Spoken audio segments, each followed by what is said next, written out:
मैंने मॉम के marriage pressure से बचने के लिए एक फेक गर्लफ्रेंड ढूंढी, पर मेरा हैंड स्लिप हो गया और मैंने सीधा अपनी कोल्ड हार्टेड सीईओ को फैमिली ग्रुप में ऐड कर दिया। फैमिली वाले सेलिब्रेट कर रहे थे और यहाँ टेंशन से मेरे पसीने छूट रहे थे। मैंने तुरंत सीईओ शेन यूशी का प्रोफाइल ओपन किया और मैसेज टाइप किया, बॉस शेन, मुझे सच में माफ़ कर दीजिए। घर वाले मैरिज के लिए बहुत फोर्स कर रहे हैं। मेरा प्लान अपने दोस्त को ऐड करके उन्हें हैंडल करने का था, पर गलती से अब ऐड हो गई। इतनी रात को ट्रबल देने के लिए बहुत सॉरी। इस एक्सप्लेनेशन के बाद भी मुझे डर था कि शन यूशी बिलीव नहीं करेगी, तो मैंने अपने दोस्त के चैट रिकॉर्ड्स और मॉम की चैट के स्क्रीनशॉट्स प्रूफ के लिए सेंड कर दिए। और आखिर में एक बोइंग स्टिकर के साथ लिखा, बॉस शन, सच में एक्सट्रीमली सॉरी। मैंने सपने में भी नहीं सोचा था कि मैं इस फीमेल डेविल को फैमिली ग्रुप में ले आऊंगा।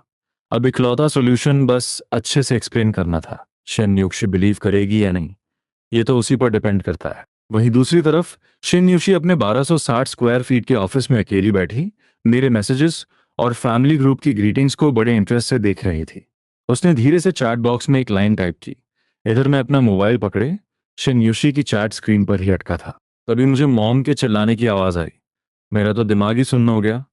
शिन यूशी ने मुझे रिप्लाई नहीं किया, बल्कि सीधा फैमिली ग्रुप में मैसेज कर दिया। उसने पक्का ग्रुप में सब सच बता दिया होगा। अगर मॉम को पता चला कि मैंने एक फेक गर्लफ्रेंड का ड्रामा किया है तो भयंकर डिजास्टर हो जाएगा। मैं घबराहट के मारे कांप रहा था। मैंने छुप कर मॉम की तरफ देखा। मैं बस सच उगलने ही वाला था। तभी मैंने नोटिस किया कि मॉम अपने मोबाइल को देखकर बहुत खुशी से स्माइल कर रही थी। मैं थोड़ा कंफ्यूज हुआ और तुरंत अपना फैमिली ग्रुप ओपन किया। मैसेज देखते ही मेरा मुंह खुला का खुला रह गया। अंकल आंटी, आप सबके वार्म वेलकम के लिए थैंक यू। मेरा नाम शेन यूसी है। आप मुझे शौसी बुला सकते हैं। जैसे ही वर्कलोड कम होगा हम मैरिज सर्टिफिकेट के लिए अप्लाई करेंगे। मेरा तो दिमाग ही ब्लैंक हो गया। मुझे समझ नहीं आ रहा था कि शन यूशी आखिर क्या गेम खेल रही है।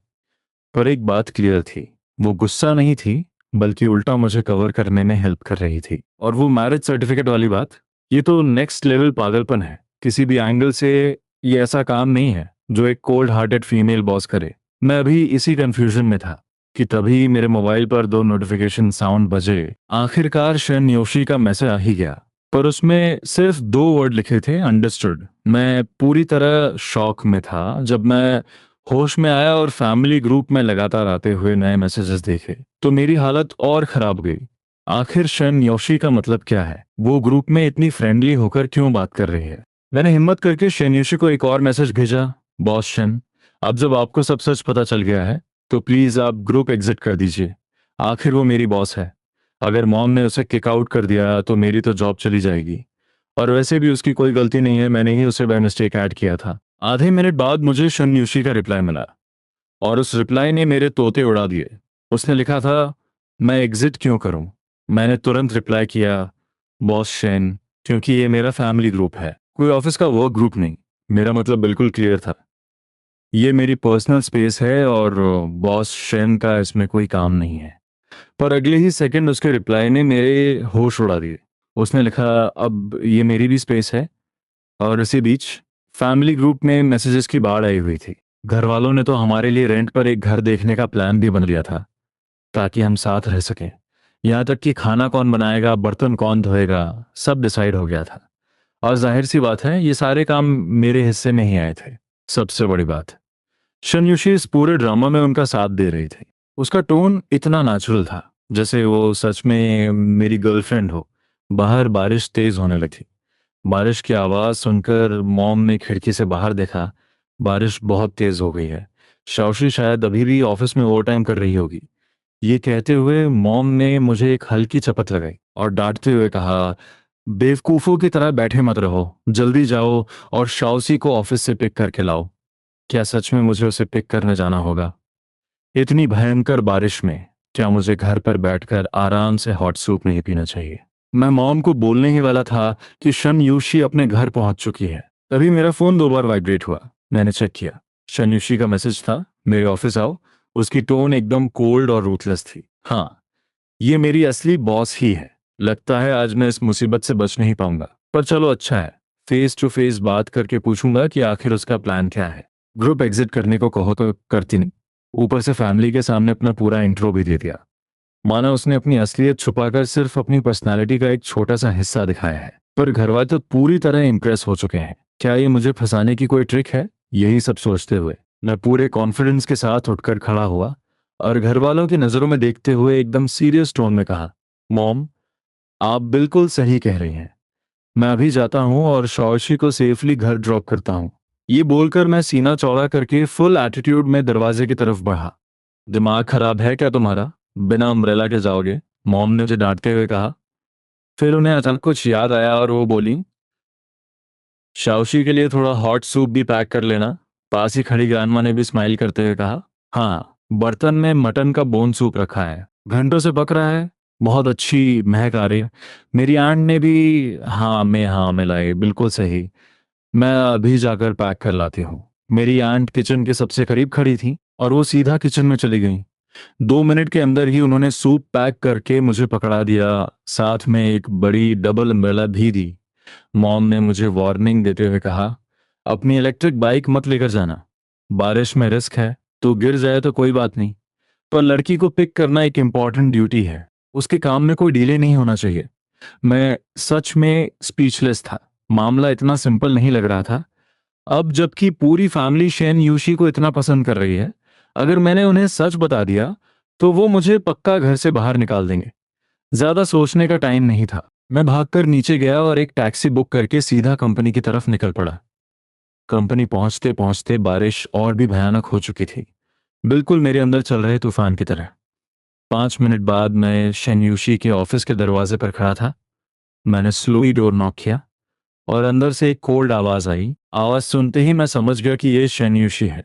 उसकी आवाज बहुत यूनिक है। मैंने दरवाजा पुश किया और अंदर चला गया। मुझे देखते ही शेन यूशी के चेहरे पर एक हल्की सी स्माइल आ गई। मैंने उसे पहले कभी ऐसे मुस्कुराते हुए नहीं देखा था। वो हल्की सी स्माइल इतनी खूबसूरत थी, जैसे सर्दियों में धुंध को चीरती हुई कोई सनलाइट की किरण। मुझे मान पड़ेगा, बॉस शैन सच में बेहद खूबसूरत है।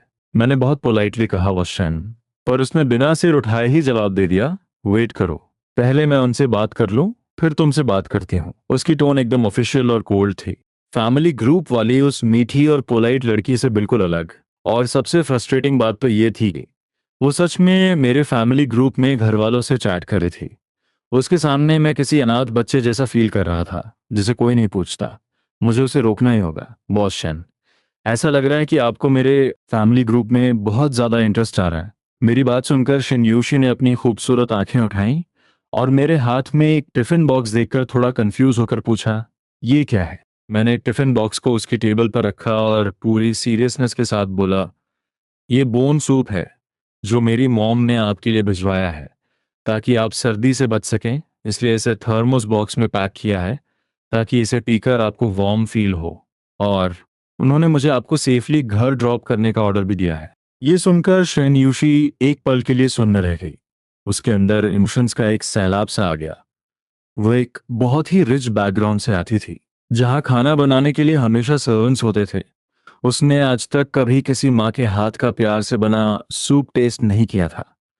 सबको यही लगता था कि वो सिल्वर स्पून के साथ पैदा हुए है, उसके पास सब कुछ है और वो गॉड की फेवरेट चाइल्ड है। पर सिर्फ शेन युशी को ही पता था कि उसके पेरेंट्स उसके लिए कितने स्ट्रिक्ट थे।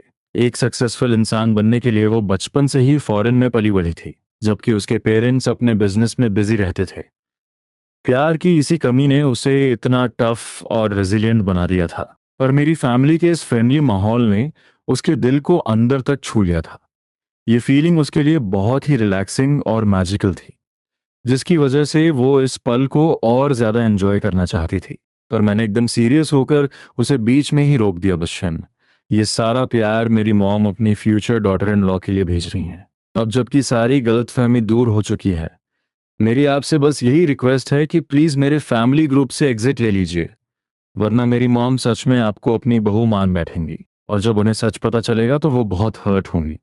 मैं ये सब बर्दाश्त नहीं कर पाऊंगा, इसलिए मैंने डिसाइड किया है कि आज चाहे मेरी जॉब ही क्यों ना चली जाए, मैं शिन युक्शी को उस ग्रुप से एग्जिट करवा कर ही मानूंगा। पर ठीक उसी वक्त हम दोनों के मोबाइल एक साथ वाइब्रेट होने लगे। वो मेरी मॉम का मैसेज था, शाओसी बेटा, वो सूप पी लेना। अगर टेस्ट अच्छा ना लगे तो मुझे बताना, अगली बार मैं ध्यान रखूंगी। और हाँ, एक लड़की का इतनी रात को घर जाना डेंजरस है। अब से लिन्युआन को अपने साथ रखा करो, वो तुम्हारा पर्सनल ड्राइवर बनकर तुम्हें सेफली घर छोड़ दिया करेगा। शेन यूशी ने तुरंत रिप्लाई किया, अंकल आंटी, आप दोनों की केयर के लिए थैंक यू। ये मैसेज सेंड करने के बाद उसने अपना मोबाइल डेस्क पर रखा और बहुत ही सीरियसनेस के साथ मेरी आंखों में देखने लगी। जैसे ही हमारी नजरें मिली, मेरे अंदर एक अजीब सी घबराहट होने लगी। सच कहूं तो ये पहली बार था जब मैं शन्यूशी को इतने करीब से नोटिस कर रहा था। उसकी वो बड़ी बड़ी गहरी आंखें, लंबी पलकें और रेड लिपस्टिक में उसके होंठ बिल्कुल किसी ओस की बूंदों वाले गुलाब जैसे लग रहे थे। इतनी खूबसूरत लड़की को देखकर आखिर किसका दिल नहीं धड़केगा। पर मुझे अपनी रियलिटी पता थी। सोशल स्टेटस का डिफरेंस मेरे दिमाग में एकदम क्लियर था। वो एक टॉप लेवल की कोल्ड हार्टेड सीईओ है और मैं एक नॉर्मल सा एम्प्लॉई। कुछ सेकंड सोचने के बाद शनयूशी ने बहुत शांत टोन में कहा, सच बताऊं तो मुझे तुम्हारी फैमिली बहुत अच्छी लगी। उसकी बात सुनकर मेरा दिमाग ब्लैंक हो गया और मुझे समझ ही नहीं आया कि मैं क्या रिएक्ट करूं। इसलिए मैं चुप ही रहा। पर शनयूशी की अगली बात ने मुझे पूरी तरह से शॉक कर दिया। उसने पूछा, क्या तुम्हें मुझ में कोई कमी नजर आती है? मैं अभी भी खामोश था। तभी शनयूशी ने ड्रॉर से एक चाबी निकाली और मेरी तरफ बढ़ाते हुए बोली, तुम्हें घर रेंट पर लेने की कोई जरूरत नहीं है। ये तानचन येपिन के ग्रैंड विला की चाबी है। ओ भाई, उस विला की वैल्यू करोड़ों में थी और उसने यूं ही वो चाबी मुझे दे दी। आखिर उसका मतलब क्या था? मैंने मजाक करते हुए पूछा, बॉस शन, क्या आपको कोई सिक्योरिटी गार्ड चाहिए? पर शन यूशी ने सीधा पॉइंट पर आते हुए अपना प्लान बता दिया। हम एक डील क्यों नहीं कर लेते? मैं तुम्हारे फैमिली ग्रुप में एक perfect future daughter in law की एक्टिंग कंटिन्यू करूंगी और बदले में तुम्हें मेरी फैमिली को हैंडल करने में मेरी हेल्प करनी होगी। मैंने अभी तुम्हारी प्रोफाइल देखी। तुम 23 साल के हो और मैं 28 की हो चुकी हूँ। मैरिज प्रेशर को लेकर मेरी टेंशन तुमसे कई गुना ज्यादा है। तो बताओ, तुम्हें मेरा ये प्लान कैसा लगा? मैं अब पूरी तरह समझ चुका था। ये कोई मजाक नहीं था, बल्कि एक सॉलिड प्लान था। और सच कहो तो ये बॉस खूबसूरत तो बहुत है, और सबसे इम्पोर्टेंट बात, मेरी मॉम इसे सच में बहुत पसंद करने लगी हैं। अगर मैंने अचानक से उन्हें जाकर सारा सच बता दिया तो वो शायद इस झटके को बर्दाश्त नहीं कर पाएंगी। तो क्यों ना मैं इस डील को हाँ कह दूं। इसमें मेरा कोई नुकसान तो है नहीं। मुझ चुप देखकर शमयूशी ने अपनी पॉकेट से एक और चाबी निकाली। ये स्वान लेक के पास वाले विला की चाबी है। अगर तुम्हें वो छोटा लग रहा हो तो तुम इसे रख सकते हो। मैंने अपने मन में खुद को कोसा, अगर मैंने अब भी इनकार किया तो क्या ये मुझे पूरा कैसल ही दे देगी? मैंने कहा, रहने दीजिए बॉस शन, आप इसे वापस रख लीजिए। मैं घर का रेंट अफोर्ड कर सकता हूँ, पर आपने अभी जो डील प्रपोज की है, हम उसे ट्राई कर सकते हैं। ये सुनते ही शेन यूशी की खूबसूरत आंखों में एक खुशी सी चमक उठी। वो अपनी जगह से खड़ी हुई और अपना राइट हैंड आगे बढ़ाते हुए एक बहुत ही शार्प स्माइल के साथ बोली, हैप्पी कोऑपरेशन। तो आखिरकार मैं अपनी सीईओ के इस खतरनाक मिशन में शामिल हो ही गया। पर मानना पड़ेगा, इस गेम में मजा बहुत आ रहा है बॉस शेन। तो मैं एनिमी के एरिया में कब एंटर कर रहा हूँ? मेरा मतलब, मैं आपके फैमिली ग्रुप में कब ऐड हो रहा हूँ, ताकि मैं भी आपके एल्डर्स का प्यार फील कर सकूं। अपनी फैमिली का नाम सुनते ही शेन युक्षी के चेहरे के एक्सप्रेशंस थोड़े चेंज हो गए। वो वापस अपनी चेयर पर बैठी और अपने लेग्स क्रॉस करते हुए बोली, तुम्हें किसी ग्रुप में ऐड होने की कोई जरूरत नहीं है। बस मेरे पेरेंट्स को हैंडल करना है। मतलब मुझे सिर्फ 2 लोगों को हैंडल करना है। ये तो बहुत सिंपल टास्क है। मैं ये सोचकर थोड़ा रिलैक्स हो गया। तभी शन्यूशी की कोल्ड आवाज फिर से गूंजी, मेरे पेरेंट्स को हैंडल करना इतना आसान नहीं है, इसलिए खुद को मेंटली प्रिपेयर कर लो। बाकी डिटेल्स मैं तुम्हें कल समझाती हूँ। हम बात कर ही रहे थे कि कॉरिडोर से हाई हील्स की आवाज आने लगी। ये आवाज शन्यूशी की सेक्रेटरी सी चिंचिन की थी। 3 बार डोर नॉक करने के बाद आवाज आई, बॉस शन, क्या मैं अंदर आ सकती हूँ? परमिशन मिलने के बाद सी चिंचिन अंदर आई। आई एम सॉरी बॉस शन, मैं शावर ले रही थी। मुझे बारिश का पता नहीं चला और आपको इंतजार करना पड़ा। उसकी बात अभी पूरी भी नहीं हुई थी कि वो मेरे को वहां देखकर एकदम डर गई। वो पलटकर मेरी तरफ देखते हुए चिल्लाई, तुम अंदर कैसे आए? इतनी रात को बॉस शैन के ऑफिस में एक आदमी क्या कर रहा है? सिक्योरिटी कहाँ है? इसे अंदर किसने आने दिया? शेन यूशी ने बहुत शांत टोन में कहा, ये डिजाइन डिपार्टमेंट का लिन्युआन है, मैंने ही इसे बुलाया है। शेन यूशी की बात सुनकर सी चिंचिंग ने राहत की सांस ली और मेरी तरफ ध्यान से देखने लगी। तो यही लिन्युआन है। पिछले दिनों पुराने एरिया के रेनोवेशन प्रोजेक्ट को लेकर बॉस शेन ने बहुत गुस्सा किया था, पर आखिर में इसी का डिजाइन फाइनल हुआ था। वो सच में एक जीनियस डिजाइन था। बड़े बड़े डिजाइनर्स भी वैसा नहीं सोच पाए थे। उस डिजाइन के लिए बॉस शेन ने मीटिंग में इसकी जमकर तारीफ भी की थी।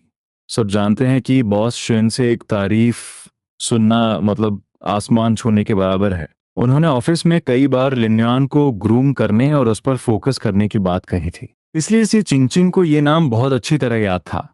बस उसने कभी लिन्यान को रियल में नहीं देखा था। आज उसे देखकर वो सोच रही थी कि ये लड़का सिर्फ डिजाइन में ही जीनियस नहीं है, बल्कि दिखने में भी काफी हैंडसम है। 6 फीट की हाइट, एकदम क्लीन लुक, और इसका ड्रेसिंग सेंस भी बहुत इंप्रेसिव है। पर बॉस शेन ने इसे इतनी रात को ऑफिस में क्यों बुलाया है? असिस्टेंट को वहां देखकर मुझे लगा कि अब मेरा यहाँ रुकना ठीक नहीं है, इसलिए मैं सीधा शिनयोशी की डेस्क के पास गया। मैं ये सूप वापस ले जा रहा हूँ। जैसे ही मैंने टिफिन बॉक्स उठाने के लिए हाथ बढ़ाया, मेरी नजरें शनयुक्षी की खूबसूरत आंखों से टकराईं। किसने कहा कि मैं ये सूप नहीं पीऊंगी? उसकी ये बात सुनकर सी चिंगचिंग पूरी तरह शॉक में आ गई। आखिर इन दोनों के बीच चल क्या रहा है? सच तो ये था कि शनयुक्षी ने रात से डिनर नहीं किया था, पर वो मेरे सामने खाना नहीं चाहती थी। उसने वापस अपना सिर झुकाया और फाइल पढ़ते हुए एकदम कोल्ड टोन में बोली, सूप यहीं छोड़ दो और तुम जा सकते हो। मजाक चल रहा है क्या? जब तक ये टिफिन बॉक्स यहाँ है मैं भी यहीं हूँ। लिन फैमिली में इतने साल रहने के बाद मुझे इतना तो एक्सपीरियंस हो ही गया है, खासकर तब जब मॉम ने पहली बार शेन यूक्शी के लिए सूप भेजा हो। अगर मैं ये खाली बॉक्स वापस लेकर नहीं गया तो मॉम को लगेगा कि या तो तुमने सूप नहीं पिया या मैंने तुम्हें पीते हुए नहीं देखा, और फिर भी मॉम हजार तरह की बातें सोचेंगी। शिनयुशी ने भी इस बारे में सोचा। उस बॉक्स में सिर्फ सूप नहीं था, बल्कि एक माँ का प्यार और केयर थी। अगर वो एक घूंट भी नहीं पीती तो ये बहुत रूड लगता, खासकर तब जब वो मेरी गर्लफ्रेंड होने की एक्टिंग कर रही है। बिना कुछ कहे उसने चुपचाप टिफिन बॉक्स को अपनी तरफ खींच लिया। ये सब देखकर सी चिंग की आंखें फटी की फटी रह गईं। उसे लग रहा था जैसे वो कोई सपना देख रहे हो। वो बार बार लिन्युआन की आइडेंटिटी के बारे में सोच रही थी। आखिर ये लड़का है कौन? क्या ये बॉस शैन का कोई बिछड़ा हुआ भाई है? वरना बॉस शैन इसके लाए हुए टिफिन से क्यों खाएंगी?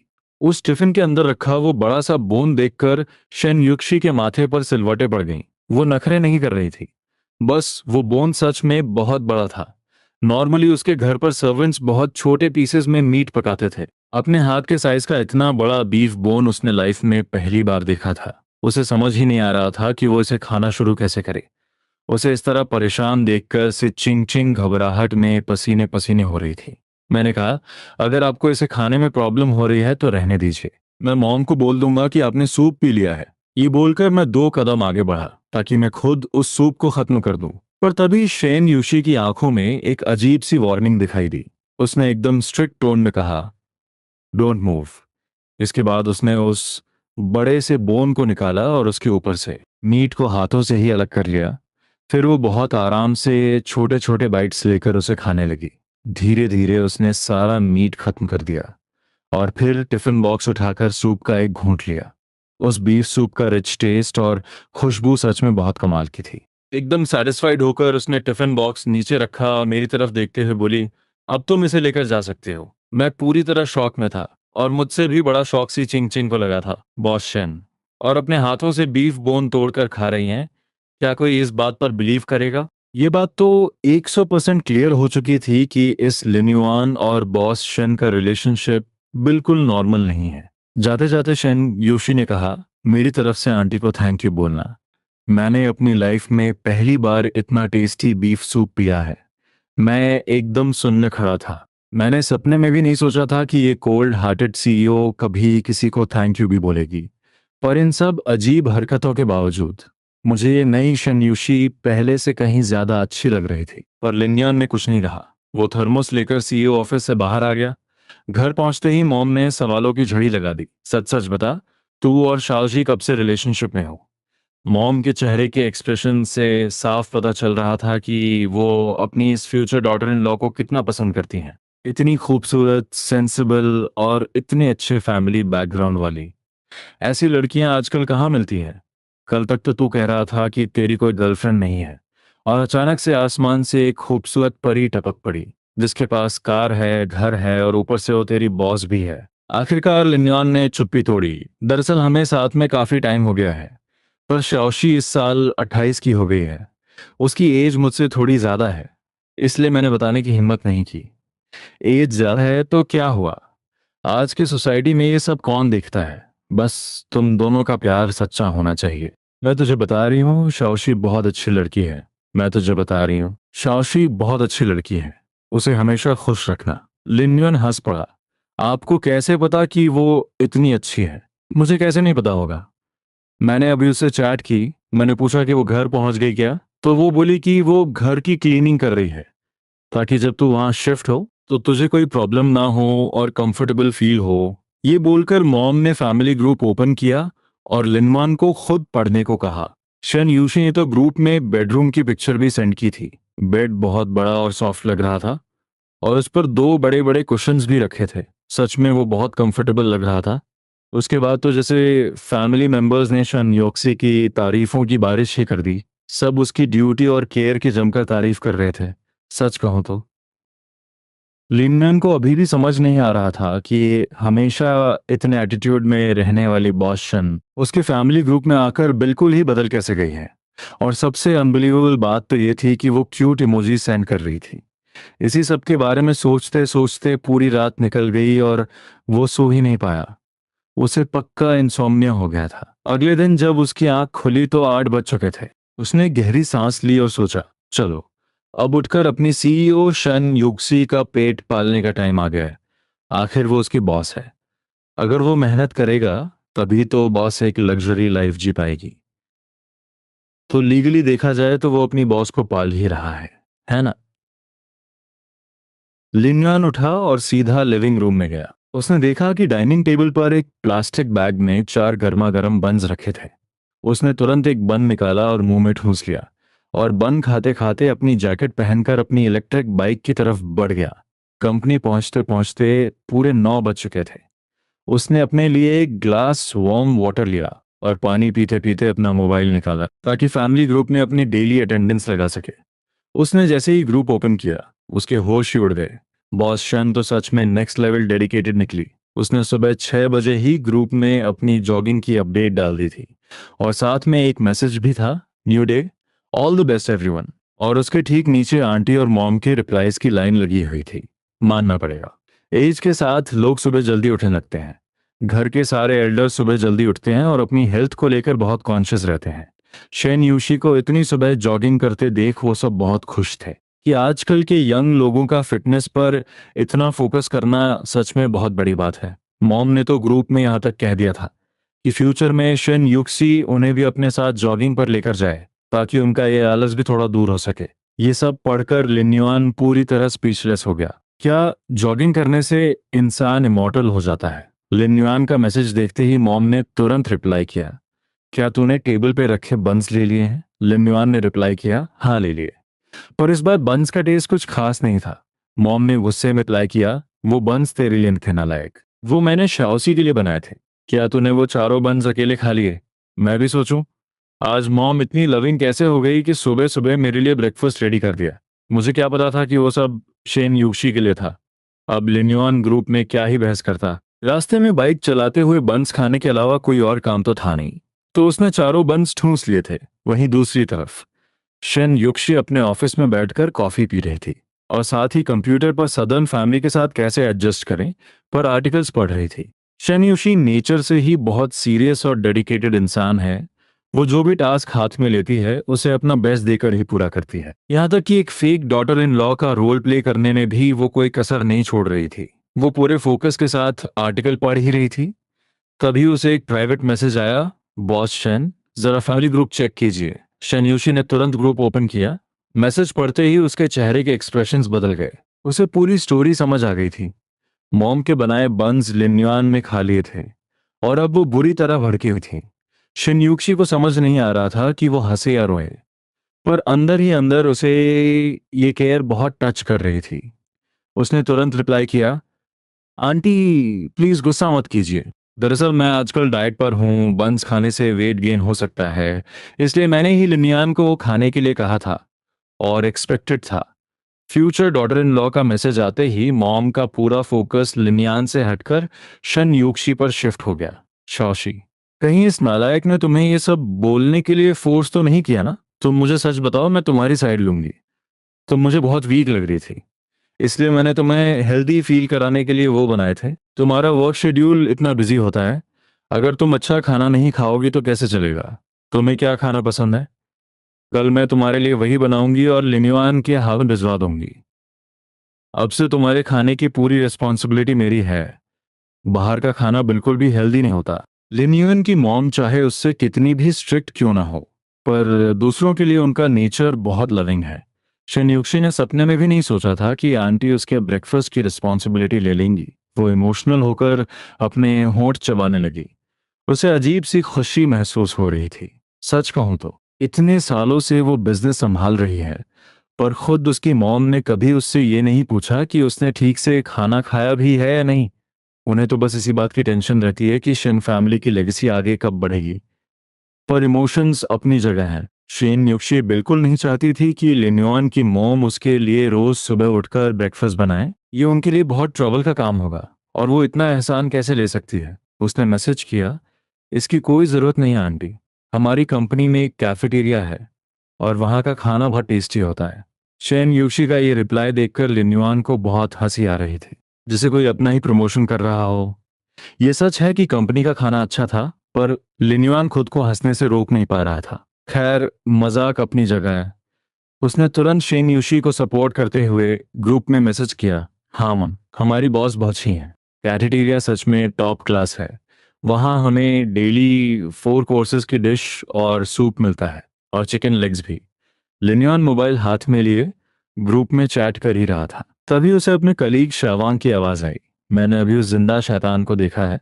सुबह सुबह वो ऐसे मुंह फुलाए घूम रहा है, जैसे किसी ने उसकी प्रॉपर्टी हड़प ली हो। मुझे पक्का यकीन है वो भी आकर हम सबकी क्लास लगाने वाला है। वो जिस शैतान की बात कर रहे थे, उसका नाम डोंग नैनफोंग था। वो डिजाइन डिपार्टमेंट का सुपरवाइजर था। उसका सिर्फ पेट ही बड़ा नहीं है, उसका एटीट्यूड भी बहुत खराब है। उस शैतान डोंग नैनफेंग का खराब मूड देखकर उसके आने से पहले ही डिपार्टमेंट की सांसें अटकने लगी थीं।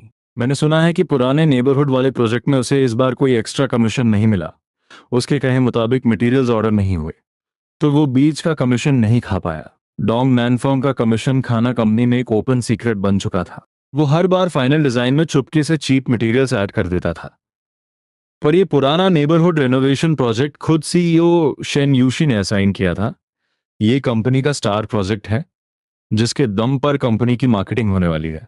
अगर ये प्रोजेक्ट खराब हुआ तो बॉस शेन किसी को नहीं छोड़ेगी। इसलिए डिजाइनर्स ने डायरेक्टली मटेरियल्स चेंज करने से साफ इनकार कर दिया था। अब जब डोंग नैनफेंग को कोई कमीशन नहीं मिला, तो उसका भड़कना लाजिमी था। वो सब इस बारे में डिस्कस कर ही रहे थे कि कॉरिडोर से भारी कदमों की आवाज आने लगी। लिन युआन, जरा मेरे कैबिन में आना। उस शैतान बॉस की आवाज सुनते ही पूरे डिपार्टमेंट की नजरें लिन्युअन पर टिक गईं। ऐसा लग रहा था जैसे आज बलि का बकरा लिन्युअन ही बनने वाला है। डोंग नैनफोंग अपना सारा गुस्सा पक्का लिन्युअन पर ही निकालेगा। लिन्युअन को बिल्कुल आइडिया नहीं था कि बॉस उसे एक फ्रेशर को क्यों बुलाएगा, पर वो बिल्कुल भी डरा नहीं। उसने ऐसा कुछ नहीं किया था जिससे बॉस को गुस्सा आए। वो बहुत ही रिलैक्स होकर अपनी चेयर से उठा और डोंग नैनफेंग के पीछे पीछे उसके कैबिन में चला गया। डोंग नैनफेंग ने कैबिन में आते ही लिन्युआन को डोर क्लोज करने का इशारा किया। डोर क्लोज होते ही उसने लिन्युआन को बैठने के लिए कहा। अब लिन्युआन को पूरी स्टोरी क्लियर हो चुकी थी। ये कमीना बॉस पक्का उस पुराने नेबरहुड वाले डिजाइन के लिए ही बात करने वाला है। बस उसे एक ही बात समझ नहीं आ रही थी कि आखिर डोंग नैनफोंग इतना डेयरिंग कैसे हो सकता है। सीईओ शनयूशी के फाइनल किए हुए डिजाइन में छेड़छाड़ करने की उसकी हिम्मत कैसे हुई? कंपनी ज्वाइन करते ही तुमने सबका दिल जीत लिया। तुम्हारा फ्यूचर सच में बहुत ब्राइट है। इतना कहकर डोंग नैनफेंग का टोन एकदम सीरियस हो गया। पर सोसाइटी में एंटर करते ही गेम पूरी तरह बदल जाता है। स्कूल कॉलेज में अगर तुम ब्राइट स्टूडेंट हो तो टीचर्स की बात ना मानकर भी तुम टॉप कॉलेजेस में एडमिशन ले सकते हो। पर कॉर्पोरेट वर्ल्ड बिल्कुल अलग है। यहाँ टाइमिंग, सिचुएशन और राइट कॉन्टैक्ट्स बहुत मैटर करते हैं। लिन्युआन को चुप देखकर डोंग नैनफोंग ने आगे कहा, सच कहूं तो मैं तुम में बहुत पोटेंशियल देखता हूं। अगर तुम अच्छे से काम करो तो मैं तुम्हें गारंटी देता हूँ कि प्रोबेशन के बाद रेगुलर एम्प्लॉयज़ की लिस्ट में तुम्हारा नाम पक्का होगा। सिर्फ रेगुलर ही नहीं, तुम्हारा पैकेज भी बढ़ाया जा सकता है। लिनन बस मुस्कुराते हुए उसकी शक्ल देख रहा था। मैं बस ये जानना चाहता हूँ कि ये अच्छे से काम करने का मतलब आखिर क्या है। डोंग नैनफोंग अपनी चेयर पर आगे की तरफ झुका। बहुत सिंपल है, तुम्हें अपने डिजाइन में थोड़ा सा चेंज करना होगा। डिजाइन नहीं, बस उसमें यूज होने वाले मटेरियल्स की लिस्ट को मॉडिफाई करना है, और फिर तुम्हें जाकर खुद बॉस शेन को इसे एक्सप्लेन करना होगा। ये कोई बहुत मुश्किल काम तो है नहीं। लिन्यून उसे घूर रहा था। ये शातिर लोमड़ी चाहती है कि मैं मटेरियल्स चेंज कर दूं ताकि ये अपने सप्लायर से चीप मटेरियल ऑर्डर करवा कर अपना कमीशन खा सके। क्या प्लान बनाया है? दूसरी तरफ डिपार्टमेंट में हर कोई लिन्युआन और उस शैतान डोंग नैनफोंग के बारे में ही डिस्कस कर रहा था। डोंग नैनफोंग को सुपरवाइजर बने 5 साल हुए हैं और उसने एक लग्जरी अपार्टमेंट खरीद लिया है। 18,000 की मंथली सैलरी में क्या कोई 5 साल में लग्जरी हाउस अफोर्ड कर सकता है? डोंग नैनफोंग के इस करप्शन को लेकर पूरे डिपार्टमेंट को उससे नफरत थी, बिल्कुल किसी कीड़े की तरह। पर सब बॉटम लेवल के एम्प्लॉयज थे, इसलिए उनके अंदर हिम्मत नहीं थी कि वो बॉस के खिलाफ आवाज उठा सकें। पर पीछे से पीठ पीछे बातें करके वो अपनी भड़ास तो निकाल ही सकते थे ना। वो सब पूरी एनर्जी के साथ गॉसिप कर ही रहे थे कि अचानक डोर नॉक हुआ और एक व्हाइट सूट स्कर्ट पहने सी चिंग चिंग अंदर आई। उसके हाथ में एक ब्लैक अम्ब्रेला था। क्या लिन्यान यहाँ है? कंपनी में ऐसा कोई नहीं था जो सी चिंग चिंग को ना जानता हो। नॉर्मली वो सिर्फ इस फ्लोर से गुजरती थी, पर आज वो खास तौर पर किसी को ढूंढने आई थी। ये आखिर चल क्या रहा है? सुबह सुबह सुपरवाइजर लिन्यान को बुला रहा है और अब बॉस शेम को भी लिन्युआन चाहिए। असिस्टेंट से लिन्युआन को सुपरवाइजर डोंग अपने कैबिन में ले गए हैं। सी चिंगचिंग ने उन्हें थैंक यू बोला और डोंग नैनफेंग के कैबिन की तरफ बढ़ गई। डोंग नैनफेंग का कैबिन डिजाइन डिपार्टमेंट के एकदम लास्ट कॉर्नर में था। सी चिंगचिंग जैसे ही डो के पास पहुंची, उसे अंदर से बातें करने की आवाजें आने लगी। सुपरवाइजर डोंग, आप तो मुझे मुश्किल में डाल रहे हैं। मैंने डिजाइन में जो मटेरियल्स यूज किए हैं वो सबसे ज्यादा कॉस्ट इफेक्टिव है, और वैसे भी वो नेबरहुड बहुत पुराना और खराब हालत में है। अगर वहां रहने वाले लोग हाई एंड मटेरियल्स अफोर्ड कर पाते तो वो उस बेकार सी जगह पर क्यों रहते? कैसी बातें कर रहे हो तुम? वो लोग नए घर नहीं खरीद सकते, पर इसका मतलब ये तो नहीं कि वो अपने घर को रेनोवेट भी नहीं करवा सकते। डोंग नैनफोंग की फ्रस्ट्रेटेड टोन से साफ पता चल रहा था कि वो लिन्युआन की बातों से बिल्कुल भी अग्री नहीं कर रहा था। लिनियन बस हंस दिया। आप जिन एरियाज की बात कर रहे हैं वो हाई एंड नेबरहुड्स हैं, जहाँ 20,000 स्क्वायर मीटर वाले एक्सपेंसिव घर होते हैं, है ना? शायद आपने उस नेबरहुड को विजिट नहीं किया है। वहाँ रहने वाले ज्यादातर लोग रिटायर्ड अंकल्स और आंटीज हैं, और कुछ ऐसे यंग लोग हैं जो अभी लाइफ में स्ट्रगल कर रहे हैं। सबसे पहली बात, ओल्ड एज लोग कभी भी रेनोवेशन पर इतना पैसा वेस्ट नहीं करेंगे, और जो यंग लोग स्ट्रगल कर रहे हैं वो पैसे सेव होते ही तुरंत वहां से शिफ्ट हो जाएंगे। वो घर इतने छोटे हैं कि मैरिज के बाद वहां रहना पॉसिबल ही नहीं है। इसका मतलब उनके लिए बजट फ्रेंडली और प्रैक्टिकल डिजाइन ही सबसे बेस्ट ऑप्शन है। सच कहूं तो डिजाइनर्स को फोर्स करके मटेरियल्स चेंज करवाना डोंग नैनफोंग का पुराना खेल है, पर नॉर्मली उसे डिजाइनर्स को इतना समझाना ही पड़ता था। वो इतनी देर से पूरी पेशेंस के साथ लिन्युअन को कन्विंस कर रहा था। इतना समझाता तो एक पत्थर भी समझ जाता। लिन्युआन ये सब जानबूझकर कर रहा था। अगर डोंग नैनफोंग को पैसों की इमरजेंसी ना होती तो वो खुद लिन्युआन को फोर्स नहीं करता।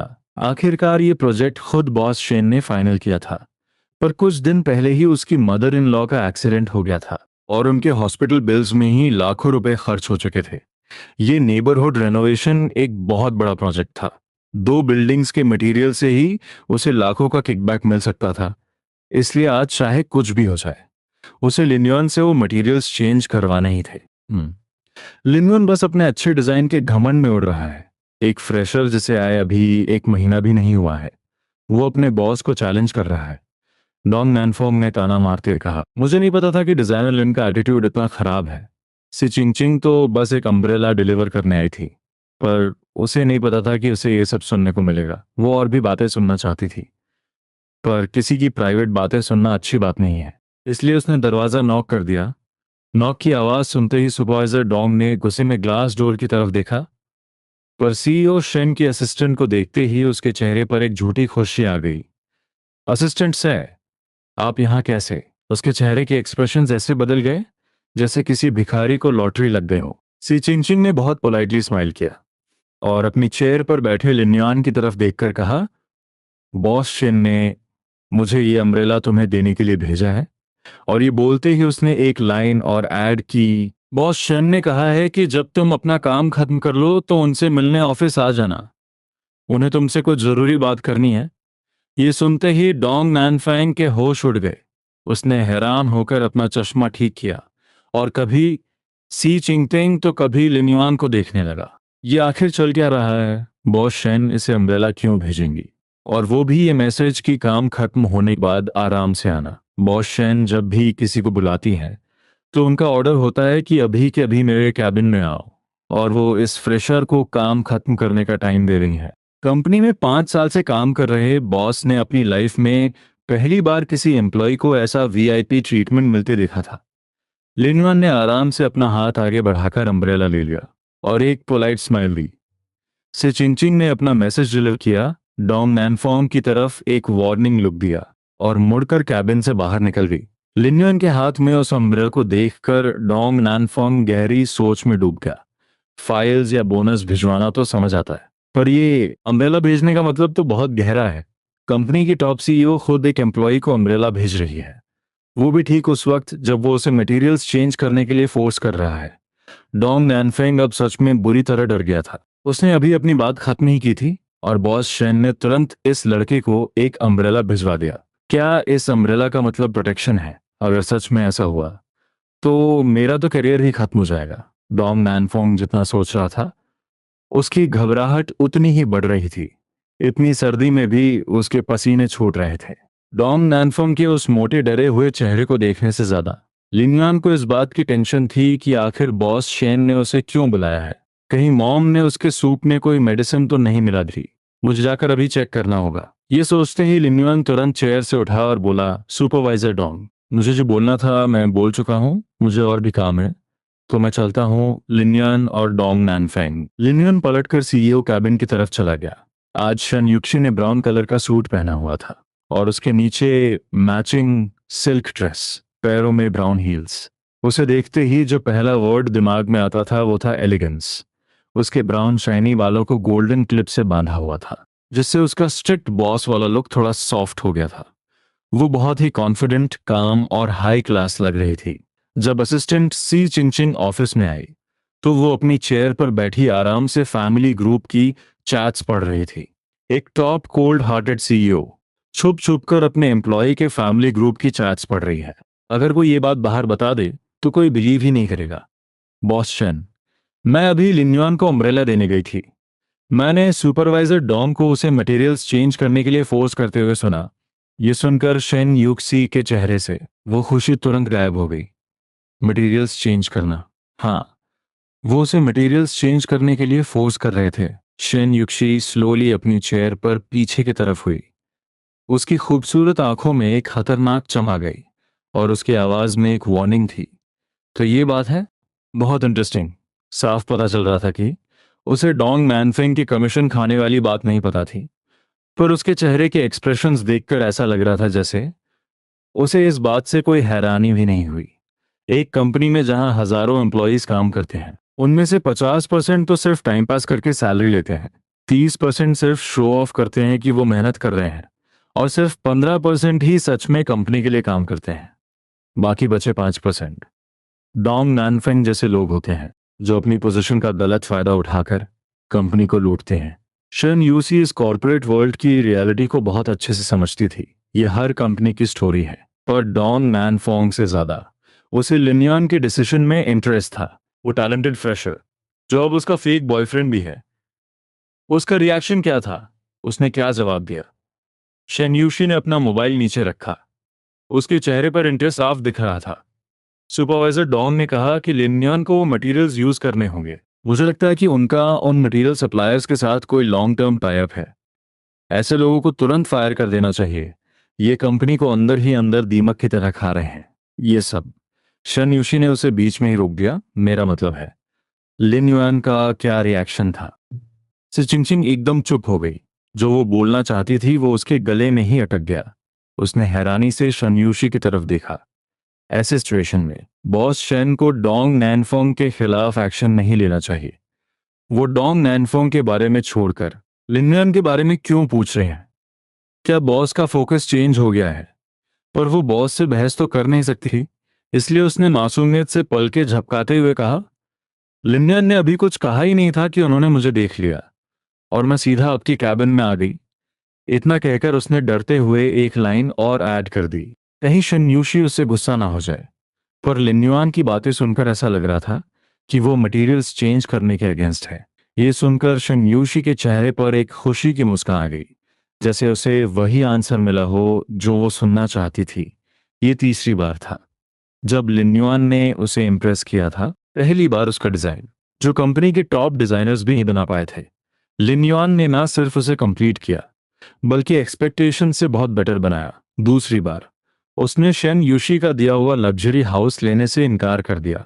ऐसा ऑफर कोई पागल ही रिजेक्ट करेगा, पर उसने किया। और तीसरी बार आज, एक फ्रेशर जिसे अभी जॉब मिले 1 महीना भी नहीं हुआ है, वो अपने सुपरवाइजर को साफ मना कर रहा है। क्या उसे जॉब से निकाले जाने का डर नहीं है? डोंग नैनफिंग का करप्शन तो एक्सपेक्टेड था, पर लिन्युआन की ऑनेस्टी और कॉन्फिडेंस सच में अनएक्सपेक्टेड था। ऐसा लग रहा है कि ये फेक बॉयफ्रेंड सिर्फ स्मार्ट ही नहीं बल्कि एक अच्छा इंसान भी है।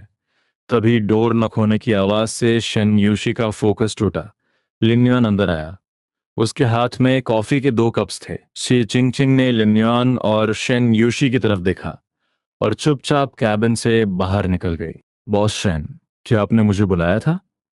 दरअसल शेन यूशी ने मॉम के मैरिज प्रेशर से डील करने के लिए एक मास्टर प्लान तैयार किया था और उसी प्लान को डिस्कस करने के लिए उसने लिन्युआन को बुलाया था।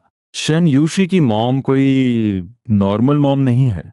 उन दोनों के बीच सालों से कोल्ड वॉर चल रही है। वो शेन यूशी को फोर्स करने के लिए कोई भी ट्रिक यूज कर सकती हैं। शेन यूशी अपनी चेयर पर थोड़ा आगे हुई, अपनी खूबसूरत उंगलियों को आपस में क्रॉस किया और अपनी टेबल पे रखते हुए एकदम सीरियस टोन में बोली, बैठो। उसके एक्सप्रेशंस इतने सीरियस थे कि लिमियान को भी थोड़ी टेंशन होने लगी। मेरी मॉम को हैंडल करना इतना आसान नहीं है। वो कभी भी सरप्राइज विजिट कर सकती हैं, इसलिए मुझे तुम्हारी कुछ पर्सनल चीजों की जरूरत है।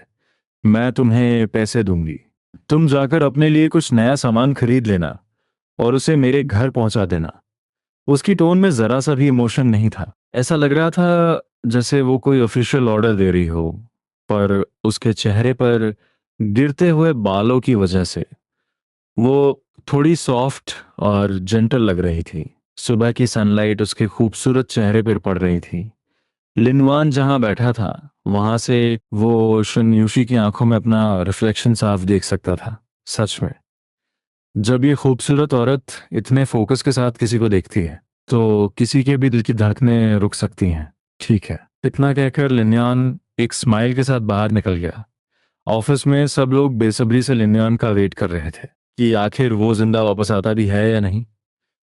पहले वो शैतान डोंग नानफंग और फिर कोल्ड हार्टेड बॉस शन, दोनों ही बहुत खतरनाक थे। वो लोग बातें कर ही रहे थे कि लिमान एक हाथ में कॉफी और दूसरे हाथ में अम्ब्रेला लिए बड़े आराम से अंदर आया। लिन भाई, बॉस शैन ने तुम्हें क्यों बुलाया था? अम्ब्रेला? अम्ब्रेला का क्या मतलब है? उन्हें समझ नहीं आ रहा था कि अम्ब्रेला का कनेक्शन क्या है, पर उन्हें इतना पता था कि ये कुछ तो गड़बड़ है। ये अम्ब्रेला कल बारिश में मैंने बॉस शैन को उधार दिया था, आज बस वही वापस करने आई थी। लिनुआन की बात सुनकर शौशु ने राहत की सांस ली। तो क्या उस शैतान डोंग नैनफोंग ने तुम्हें मटेरियल्स चेंज करने के लिए फोर्स किया? पागल है क्या जो मैं चेंज करूंगा? मैं नहीं करने वाला। लिनुआन ने तुरंत रिप्लाई किया। शौशु को उम्मीद नहीं थी कि ये फ्रेशर इतना डेयरिंग होगा। तो क्या उस शैतान ने तुम्हें वार्निंग नहीं दी? लिनुआन ने हाथ में पकड़ी कॉफी को हिलाते हुए कहा, मेरी हालत देखकर तुम्हें लगता है कि मुझे वार्निंग मिली है? ये बोलकर उसने कॉफी शौशु की तरफ उछाल दी। ये लो, ये तुम्हारे लिए। मुझे चाय पीना ज्यादा पसंद है। शाशु कॉफी पकड़कर शौक में खड़ा था। भाई साहब, डॉन मैनफोंग तो एक नंबर का कंजूस है। उससे कुछ मिलना मतलब चमत्कार, और उसने तुझे कॉफी दी, ये कैसे पॉसिबल है? शाशु का तो दिमाग ही सुन्न हो गया। और पूरे ऑफिस का भी। क्या बकवास चल रही है ये? मैं 3 साल से यहाँ हूँ और आज तक डोंग नैनफोंग ने मुझे एक चाय तक नहीं पिलाई। आज ये क्या जादू हो गया? ये तो नेक्स्ट लेवल अनबिलीवेबल है। किसी को बिलीव नहीं हो रहा था कि डोंग नैनफोंग इतनी आसानी से लिनयुआन को छोड़ देगा और ऊपर से कॉफी भी पिलाएगा। दाल में कुछ तो काला है। लिनयन ने सोचा भी नहीं था कि उसके कलीग्स इतने क्यूरियस होंगे। उसने एक गहरी सांस ली और सबकी तरफ देखते हुए कहा, अब जब तुम सब इतना जानना ही चाहते हो तो मैं सच बता ही देता हूँ। बॉस शेन मेरी गर्लफ्रेंड है। क्या बॉस शेन तुम्हारी गर्लफ्रेंड है? भाई, सोचने की भी एक लिमिट होती है। शाओशु ने तुरंत लिनयुआन को चुप कराया। बॉस शेन तो कंपनी में किसी गॉडेस की तरह है। वो काम के अलावा किसी की तरफ मुड़कर भी नहीं देखती। एक फ्रेशर की हिम्मत कैसे हुई उन्हें अपनी गर्लफ्रेंड बोलने की? 5 साल पुराने एम्प्लॉय की भी ये बोलने की हिम्मत नहीं होगी। ये बकवास किसी और के सामने मत करना। अगर बॉस शेन के कानों तक ये बात पहुंच गई तो वो तुम्हारा मुंह हमेशा के लिए बंद करवा देंगी। और लिनयन कोई मजाक थोड़े कर रहा था। वो तो 100% सीरियस था। बॉस शेन कौन है? वो आइस क्वीन है। अगर उन्हें पता चला कि लिनयन उनके नाम पर ऐसी बातें कर रहा है तो वो सच में उसका मुंह सिल देंगी। ऑफिस में गॉसिप करते करते 11:59 हो गए और बस 1 मिनट बाद ही लंच टाइम होने वाला था। लंच टाइम स्टार्ट होते ही फैमिली ग्रुप फिर से एक्टिव हो गया। लिनयान की सिस्टर लिन केके ने अपने लंच की फोटो सेंड की। एक बीफ कैसरोल, चिकन विंग्स और साथ में योगर्ट। लिनयान को अपनी सिस्टर की पोस्ट में एक अजीब सा दिखावा फील हुआ तो उसने तुरंत रिप्लाई किया, इतना ज्यादा मत खा, मोटी हो जाएगी। क्या ये बात मेरी सिस्टर लॉ भी मानती हैं? ये लिखकर केके ने शेन योशी को टैग कर दिया। लिनयान का तो दिमाग खराब हो गया। हर बात में शेन योशी को बीच में क्यों लाना है? अभी शेन योशी ने कोई रिप्लाई नहीं किया था कि मॉम का मैसेज आ गया, तुम और शाओसी लंच में क्या खा रहे हो? मॉम, अभी तो बस लंच टाइम स्टार्ट हुआ है, हम अभी कैफेटेरिया नहीं पहुंचे हैं। ठीक है, जब पहुंच जाओ तो अपनी प्लेट्स की फोटो सेंड करना। मुझे देखना है कि मेरी प्यारी बहू क्या खा रही है। अगर खाना अच्छा नहीं हुआ तो मैं खुद घर से बनाकर भेजूंगी। लिनवान ने खुद को एक थप्पड़ मारने का सोचा। मैं भी कितना बेवकूफ़ हूँ, मैंने ये क्यों नहीं बोल दिया कि वो बिजी है और लंच नहीं कर रही। अब मुझे उसके साथ लंच करने जाना पड़ेगा। क्या वो सच में कैफेटेरिया का खाना खाएगी? लिनवान ने हिम्मत करके शेन यूशी को प्राइवेट मैसेज किया, बॉस शेन, क्या मैं आपको लंच पर ट्रीट दे सकता हूँ? शेन यूशी दरअसल चुपचाप फैमिली ग्रुप की चैट ही पढ़ रही थी। उसे पता था कि लिनवान पक्का मैसेज करेगा। मैसेज देखते ही उसके खूबसूरत चेहरे पर एक विक्टोरियस स्माइल आ गई। लिनवान को समझ आ गया था कि ये सब इतना सिंपल नहीं होने वाला। ये फीमेल डेविल फिर से कोई गेम खेल रही है। बॉस शेन, प्लीज मान जाइए। लिनवान का मैसेज देखकर शेन्युक्सी के दिमाग में तुरंत लिनवान का डरा हुआ चेहरा आ गया जो उससे माफी मांग रहा था। बहुत उड़ रहे थे ना? अब आना मेरे कैबिन में, तब बताऊंगी। और यहाँ सी चिंग चिंग शेन्युक्सी के लिए लंच लेकर आ चुकी थी और टेबल पर सेट कर रही थी। शेन्युक्सी अपने फोन में बिजी थी। असिस्टेंट सी ने बहुत आराम से कहा, बॉस शेन, लंच रेडी है। शेन्युक्सी ने फोन से नजरें हटाए बिना ही कहा, एक प्लेट और ऑर्डर कर दो। सी चिंग चिंग एकदम सुन्न हो गई। उसे लगा उसने कुछ गलत सुन लिया है। कल रात से बॉस शेन कुछ अजीब बिहेव नहीं कर रही है। जो इंसान मुश्किल से आधी प्लेट खाना खाता है वो आज 2 प्लेट्स ऑर्डर कर रहा है। तभी डोंग नैनफेंग ने कैबिन का डोर नॉक किया और अंदर आ गया। शेन्युक्सी ने एक सेकंड के लिए डोंग नैनफेंग की तरफ देखा और फिर वापस अपनी स्क्रीन पर फोकस करते हुए कोल्ड टोन में बोली, तुम डिजाइनर्स को हरास करने के बजाय यहाँ क्या कर रहे हो? उसकी ठंडी आवाज सुनते ही डोंग नानफेंग की हालत खराब हो गई। उसे पसीने आने लगे और पैर कांपने लगे। Boss Shane, I am really sorry. मेरी मदर इन लॉ हॉस्पिटल में है और मुझे पैसों की बहुत जरूरत थी, इसलिए मैंने मटेरियल्स चेंज करने का सोचा। पर मैं प्रॉमिस करता हूँ मैं ऐसा दोबारा कभी नहीं करूंगा। दोबारा नहीं करोगे? क्या तुम्हें लगता है ये कोई मजाक है? मटेरियल्स चेंज करने के लिए तुमने डिजाइनर्स को फोर्स किया, ओनर्स को नहीं। तुमने एक बार भी सोचा कि अगर प्रोजेक्ट खराब हुआ तो कंपनी की रेपुटेशन का क्या होगा? उसकी आवाज में इतना गुस्सा था जैसे वो डॉन एनफॉर्म पर गोलियां चला रही हो। डॉन एनफॉर्म की सांसें अटक गईं और उसके पैर बुरी तरह कांपने लगे। बॉस शन, प्लीज मुझे माफ कर दीजिए।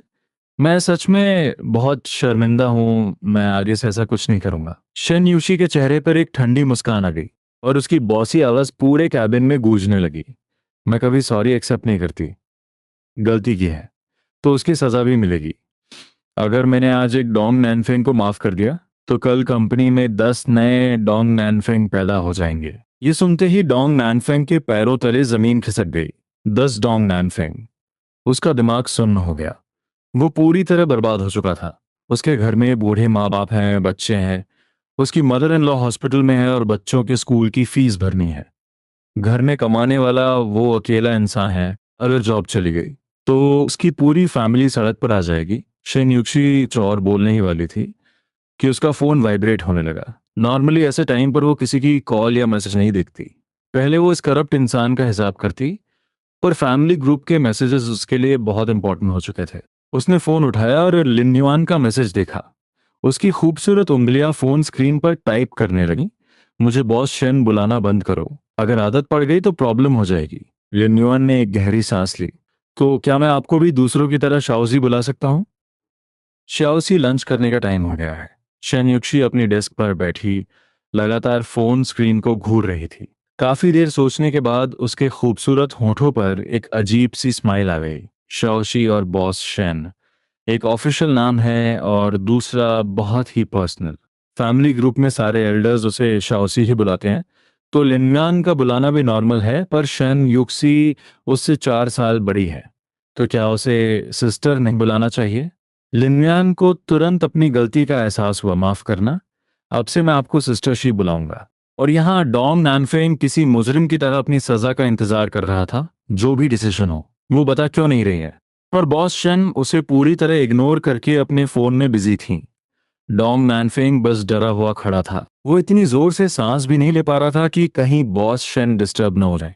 शन युक्शी लिनवान के मैसेजेस पढ़कर बहुत खुश थी।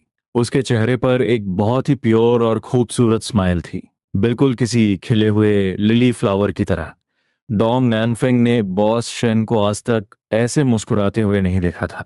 वो स्माइल खूबसूरत तो थी, पर डोंग नैनफेंग का दिल डर के मारे जोर जोर से धड़क रहा था।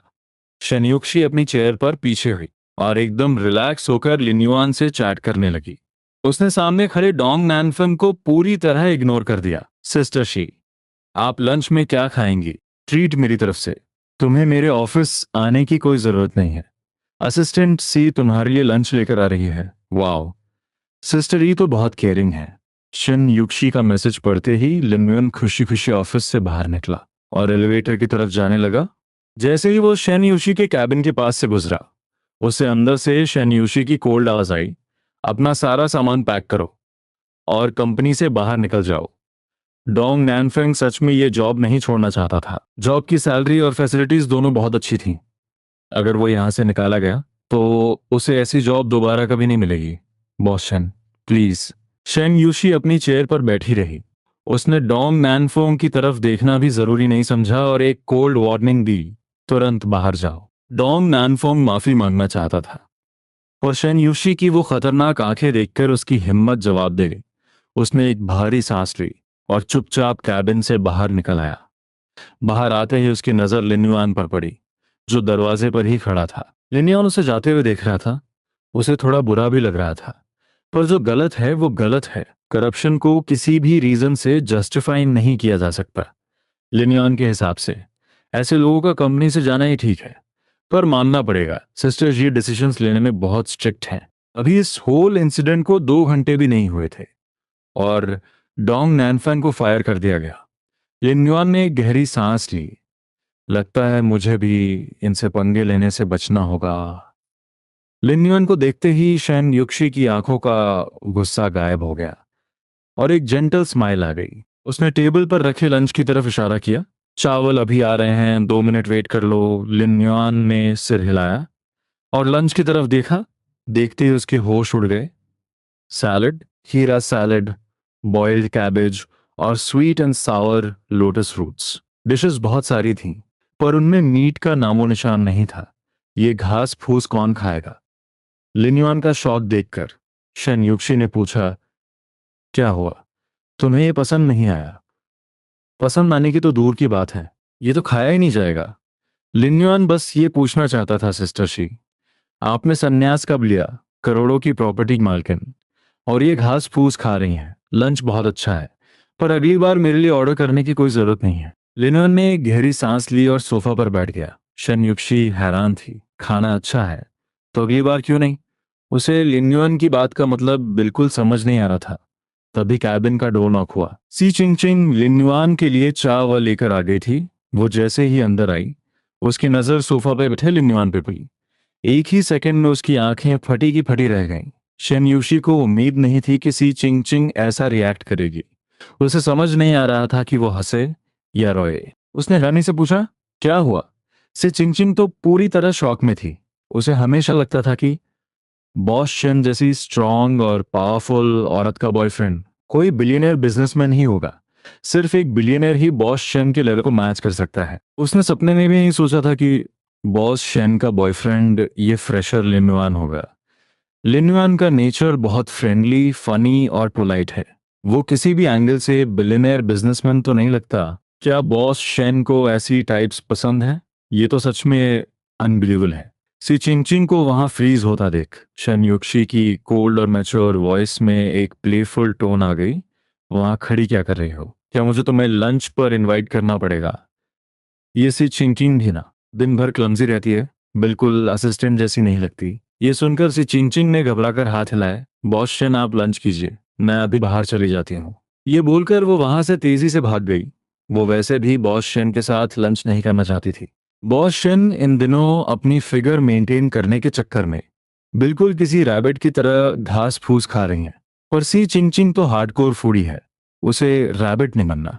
उसने अभी लंच लाते वक्त देखा था, कैंटीन में आज पोक नकल बना था। सी चिंगचिंग के जाते ही उस बड़े से ऑफिस में सिर्फ लिन्युआन और शन यूशी बचे थे।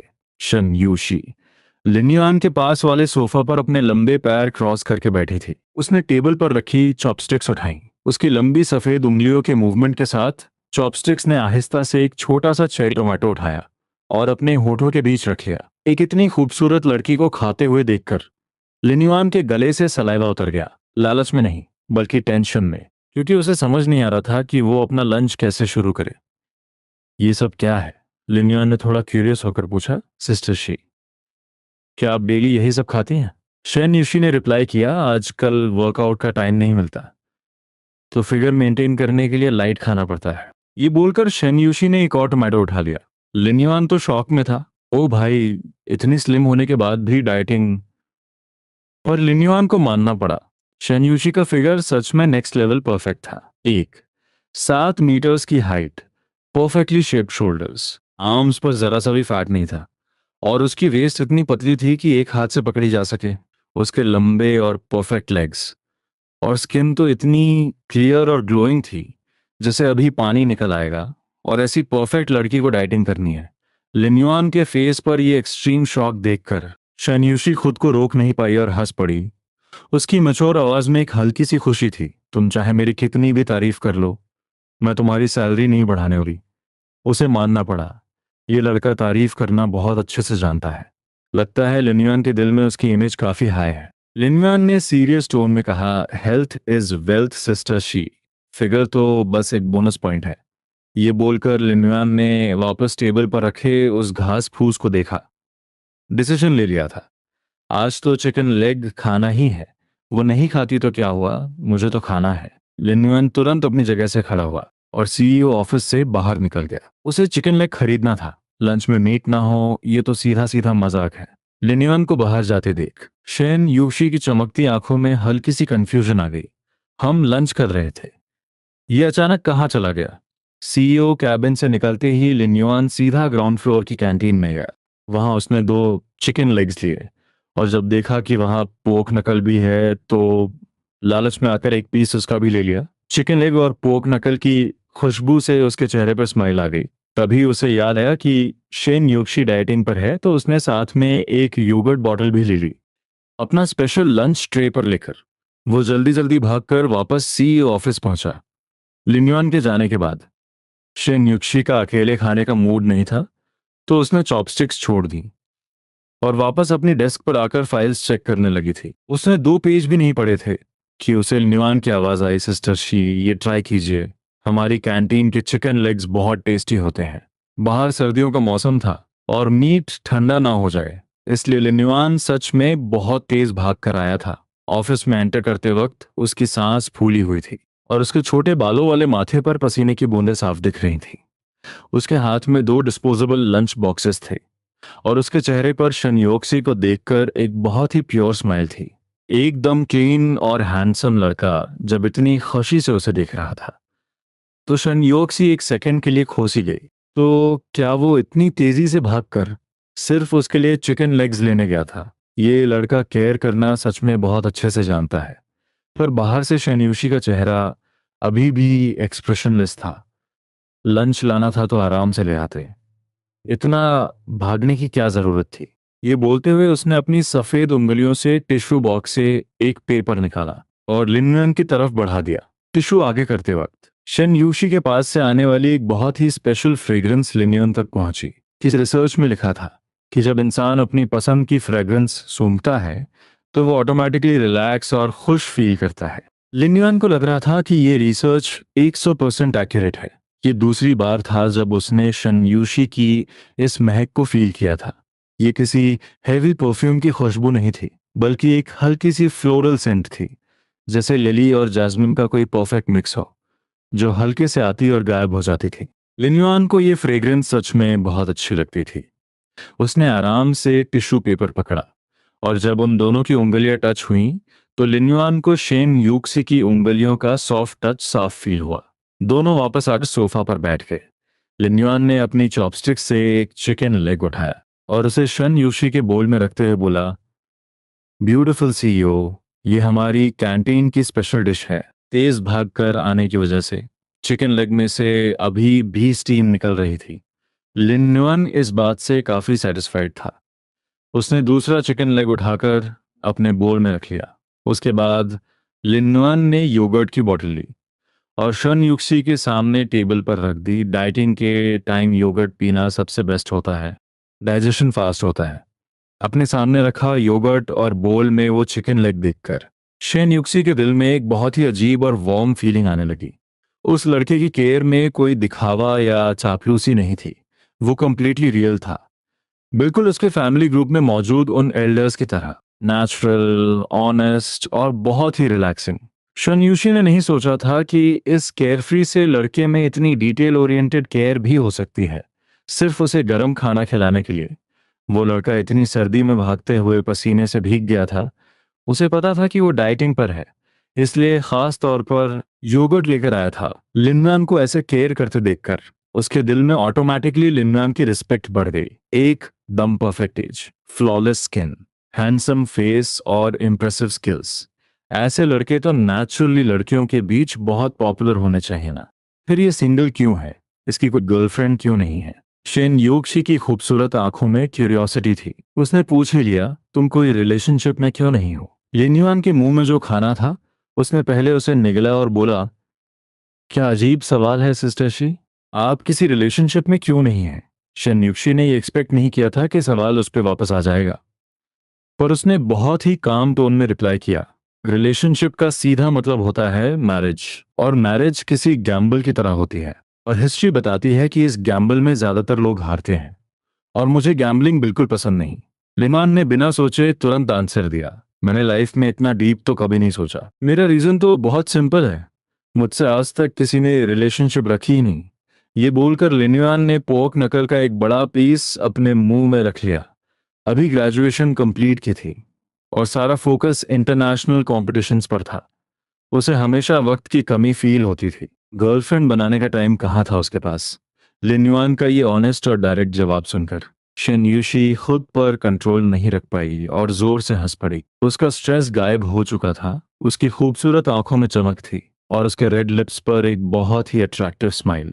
उस खूबसूरत हंसी को देखकर लिन्युआन को लगा जैसे इस बड़े से सीईओ ऑफिस का टेम्परेचर अचानक से बढ़ गया हो। वो सीरियसली बहुत खुश लग रही थी। पर आप मुझे बता सकती हैं कि इसमें इतना हंसने वाली क्या बात है? आप इस तरह डायरेक्ट हंसेंगी तो मुझे बहुत एम्बैरेसमेंट फील होगी। लिनियान की ऐसी उदास आंखों को देखकर शन्युषी अपनी हंसी रोकते हुए बोली, मुझे बस उम्मीद नहीं थी कि इसका रीजन इतना स्टूपिड सा सिंपल होगा। तुम्हारे जैसे आउटस्टैंडिंग लड़की को कोई पसंद ना करे, अनबिलीवेबल। मैंने तो अभी बस ग्रेजुएशन कंप्लीट की है, मेरी यूथ अभी शुरू हुई है, पर पता नहीं मेरी मॉम इतनी जल्दी में क्यों है, जैसे मेरी शादी ना करना हमारे पूर्वजों की इंसल्ट हो गई हो। अपनी मॉम की बात सुनकर शन यूशी के दिमाग की बत्ती जली। ओ शिट, हमने तो अभी तक फोटो क्लिक नहीं की। ये बोलकर उसने तुरंत अपना फोन उठा लिया इतना इंपॉर्टेंट टास्क वो भूल कैसे सकती है। उसने कैमरा ओपन किया, तुरंत लंच की एक फोटो क्लिक की और सीधा फैमिली ग्रुप में सेंड कर दी। वहां घर पर लिन्युआन की मॉम पिछले आधे घंटे से शेन यूशी के मैसेज का इंतजार कर रही थी। जैसे ही उनका फोन बजा, उन्होंने बर्तन धोना छोड़ा और तुरंत ग्लव्स निकालकर अपना फोन उठा लिया। जैसे उम्मीद थी, उनकी प्यारी बहू का मैसेज था। उन्होंने बहुत एक्साइट होकर फोटो ओपन की, पर जैसे जैसे वो फोटो देख रही थी उन्हें लग रहा था कि कुछ तो गड़बड़ है। उन दोनों लंच पोर्शंस के बीच में एक गैप बहुत ज्यादा था। लॉजिक के हिसाब से वो दोनों अभी अपने रिलेशनशिप के हनीमून फेज में होने चाहिए थे। ऐसे कपल्स तो एक ही प्लेट में खाना पसंद करते हैं, पर इस फोटो में एक प्लेट बिल्कुल लेफ्ट कॉर्नर पर रखी थी और दूसरी बिल्कुल राइट कॉर्नर पर। इसका सीधा सा मतलब था कि वो दोनों एक दूसरे से काफी दूर बैठे हैं। इधर लिनवान ने शनयूशी को फोटो सेंड करते देख अपनी चॉपस्टिक्स रखी और अपना फोन उठाकर मॉम के मैसेज का इंतजार करने लगा।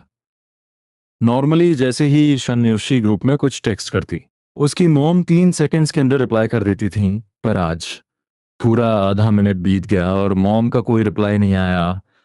लिनवान का दिमाग चला, कुछ तो प्रॉब्लम है।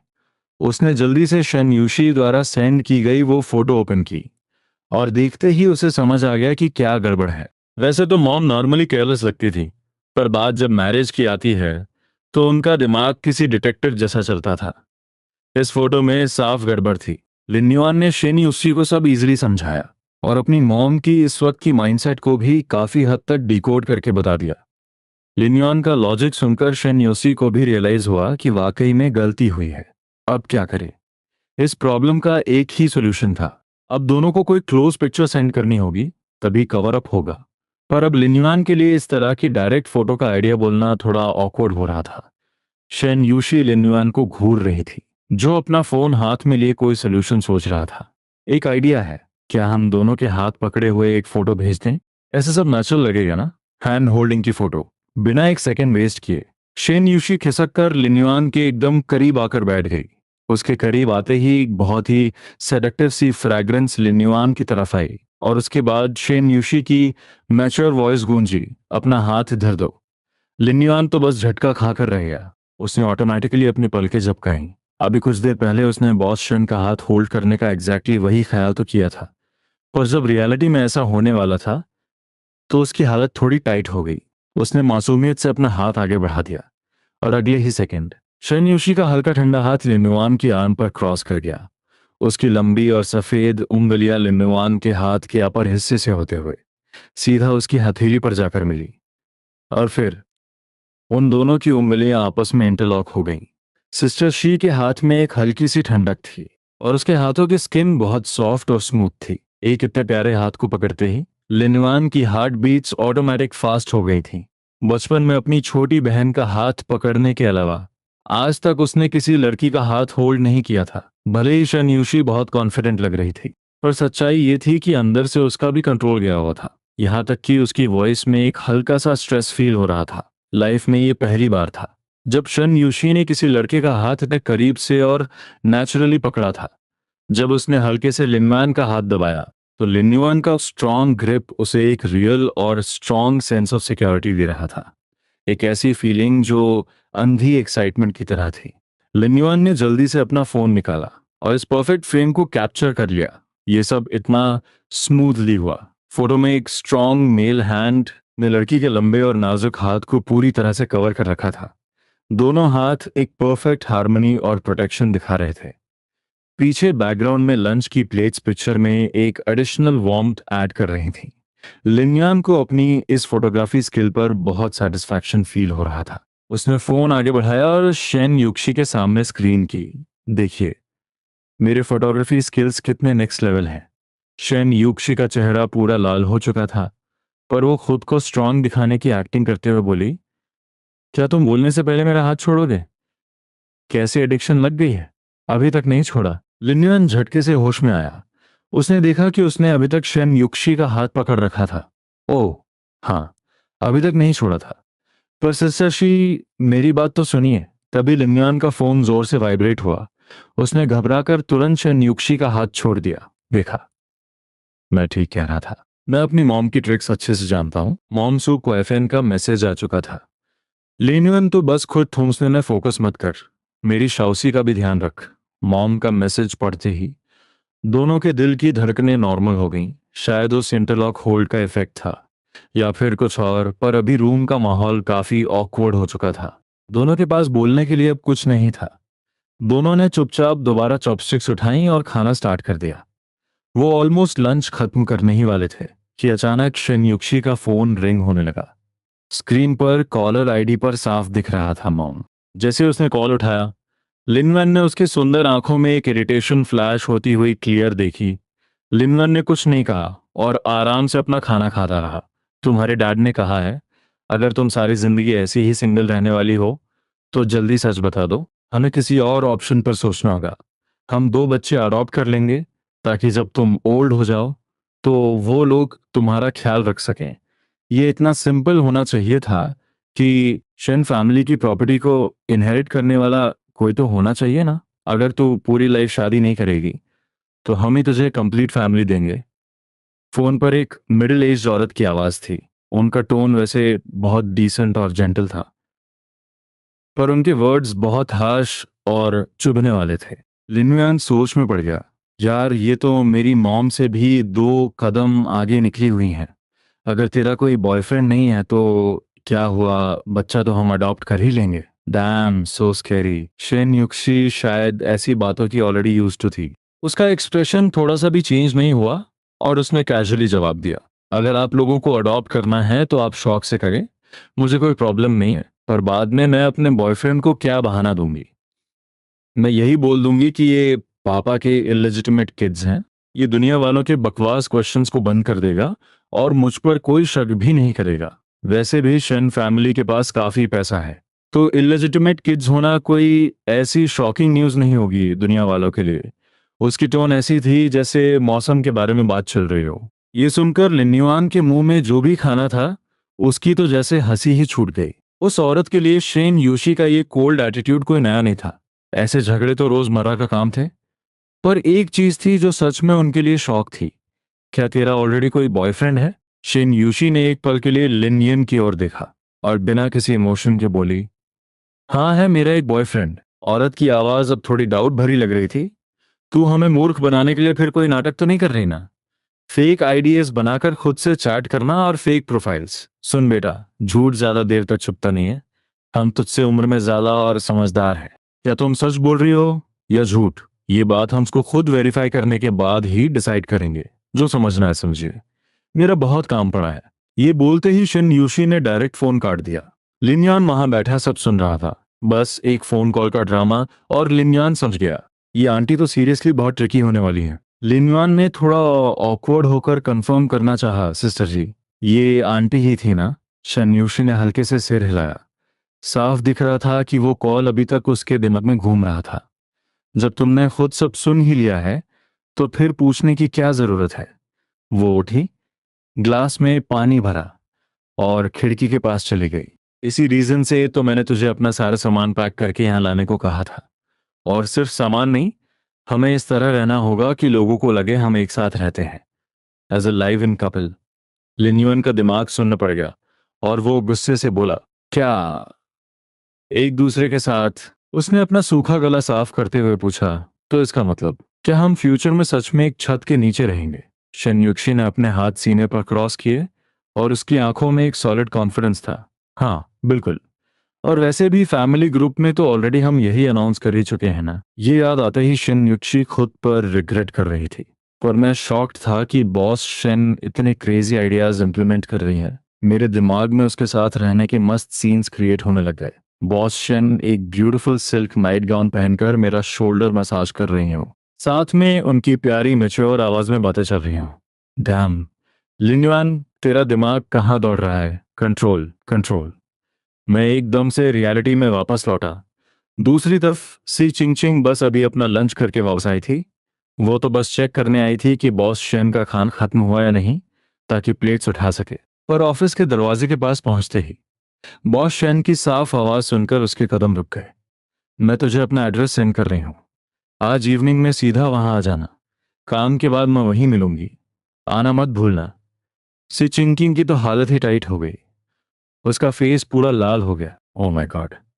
बॉस शेन तो एक ही दिन में रॉकेट बन के स्पीड पकड़ रही हैं। आज शाम को ही मिलना तय हो गया।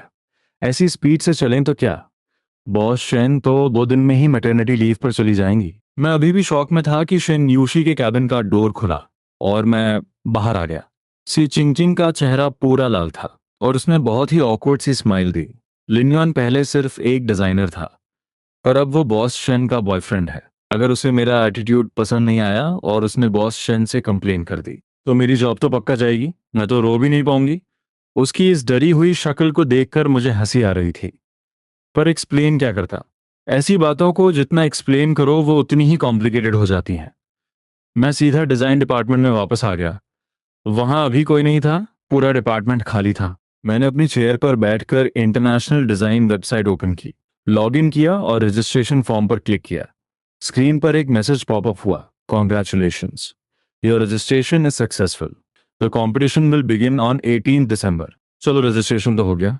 18 में अभी 2 वीक्स बाकी थे। मैं पेज क्लोज किया, तभी मेरी नज़र नोटिफिकेशंस पे गई। 90+ नोटिफिकेशंस। मैंने तुरंत ओपन किया तो देखा कि मेरे एक पुराने डिज़ाइन पर किसी ने कमेंट किया हुआ था। ये कमेंट लियाओ युआन मोज नाम के एक फेमस डिज़ाइनर ने किया था, जिसके काफ़ी अच्छे फॉलोअर्स थे।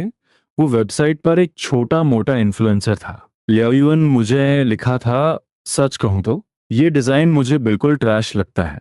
इसमें कोई यूनिकनेस नहीं है और मिनिमलिस्ट थीम तो कहीं से भी नहीं दिख रही।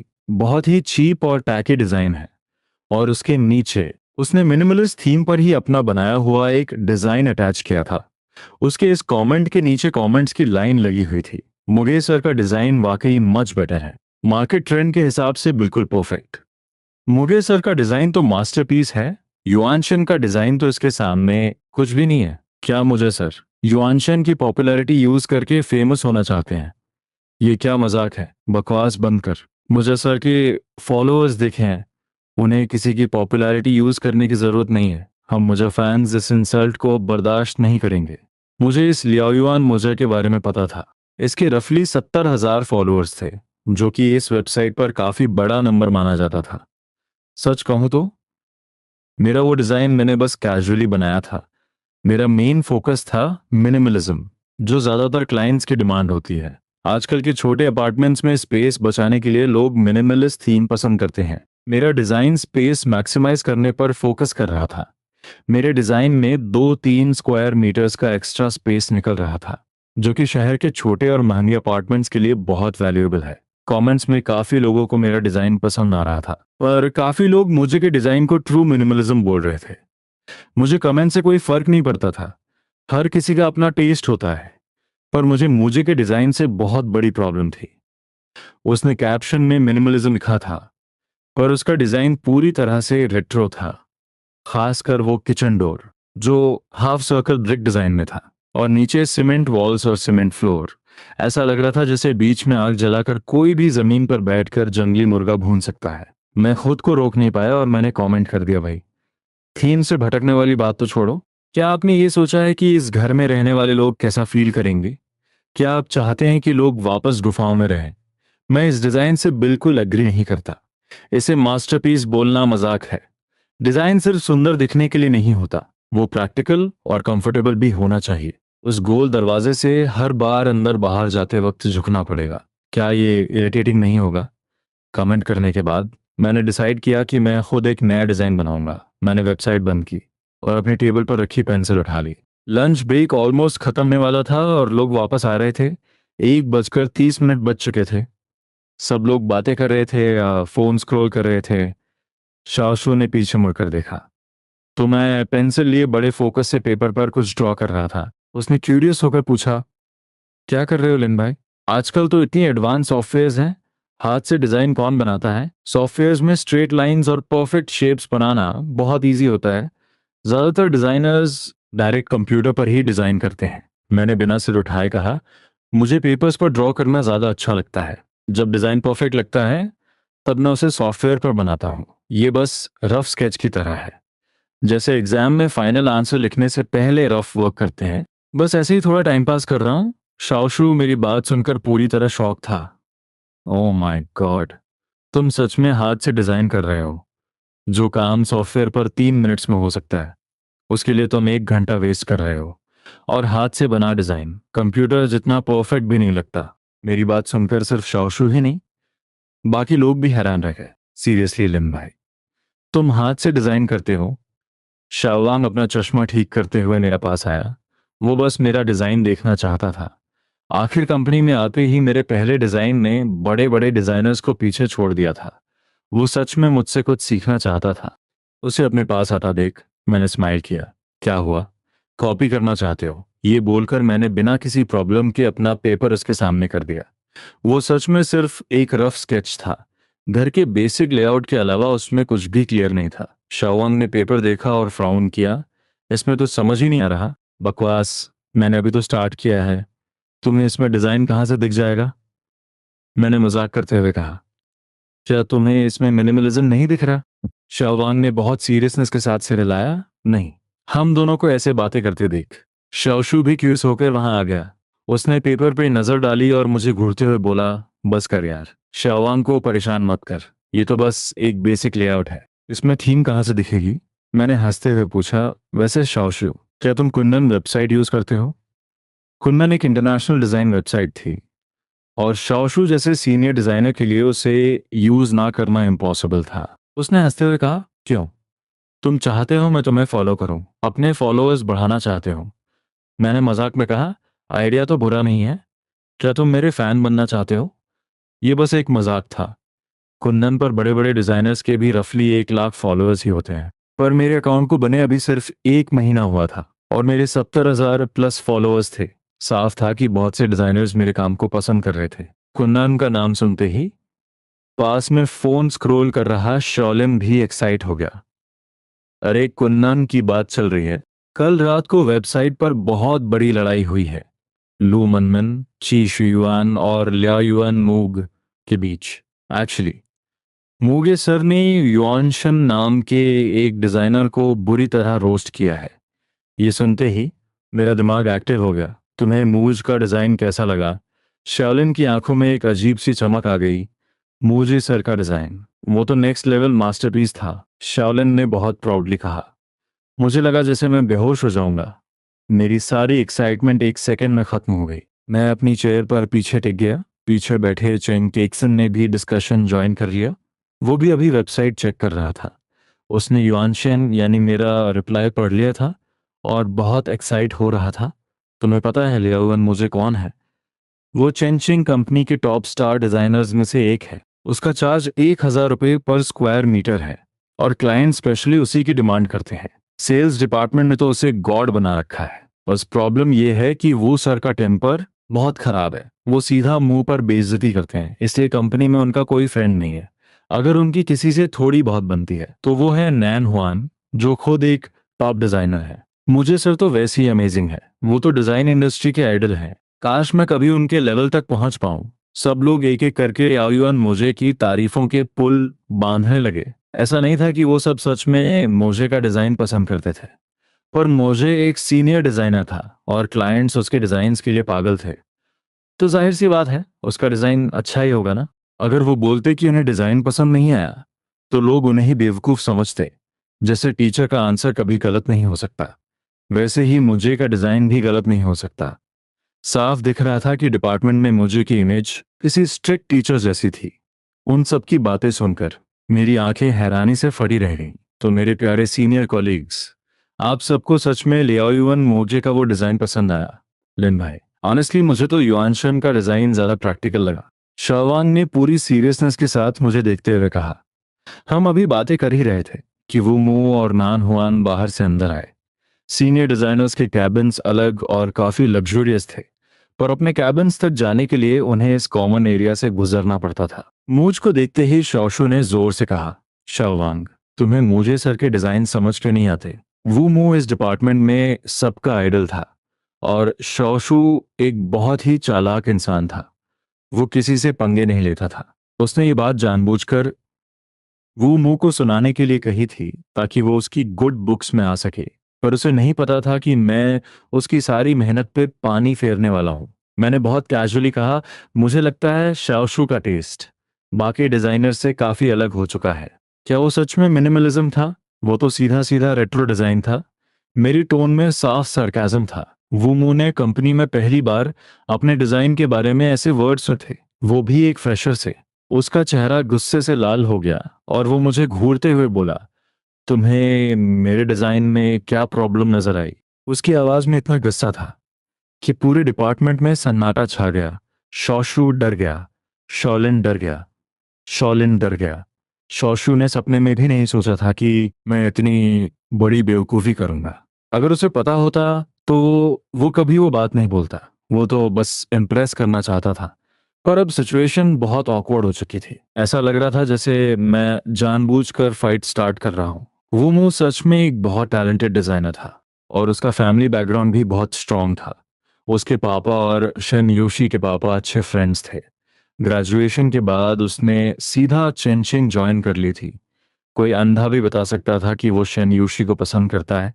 ये भी अफवाह थी कि शन यूशी ने इस बात पर अपनी फैमिली से बहुत झगड़ा किया था।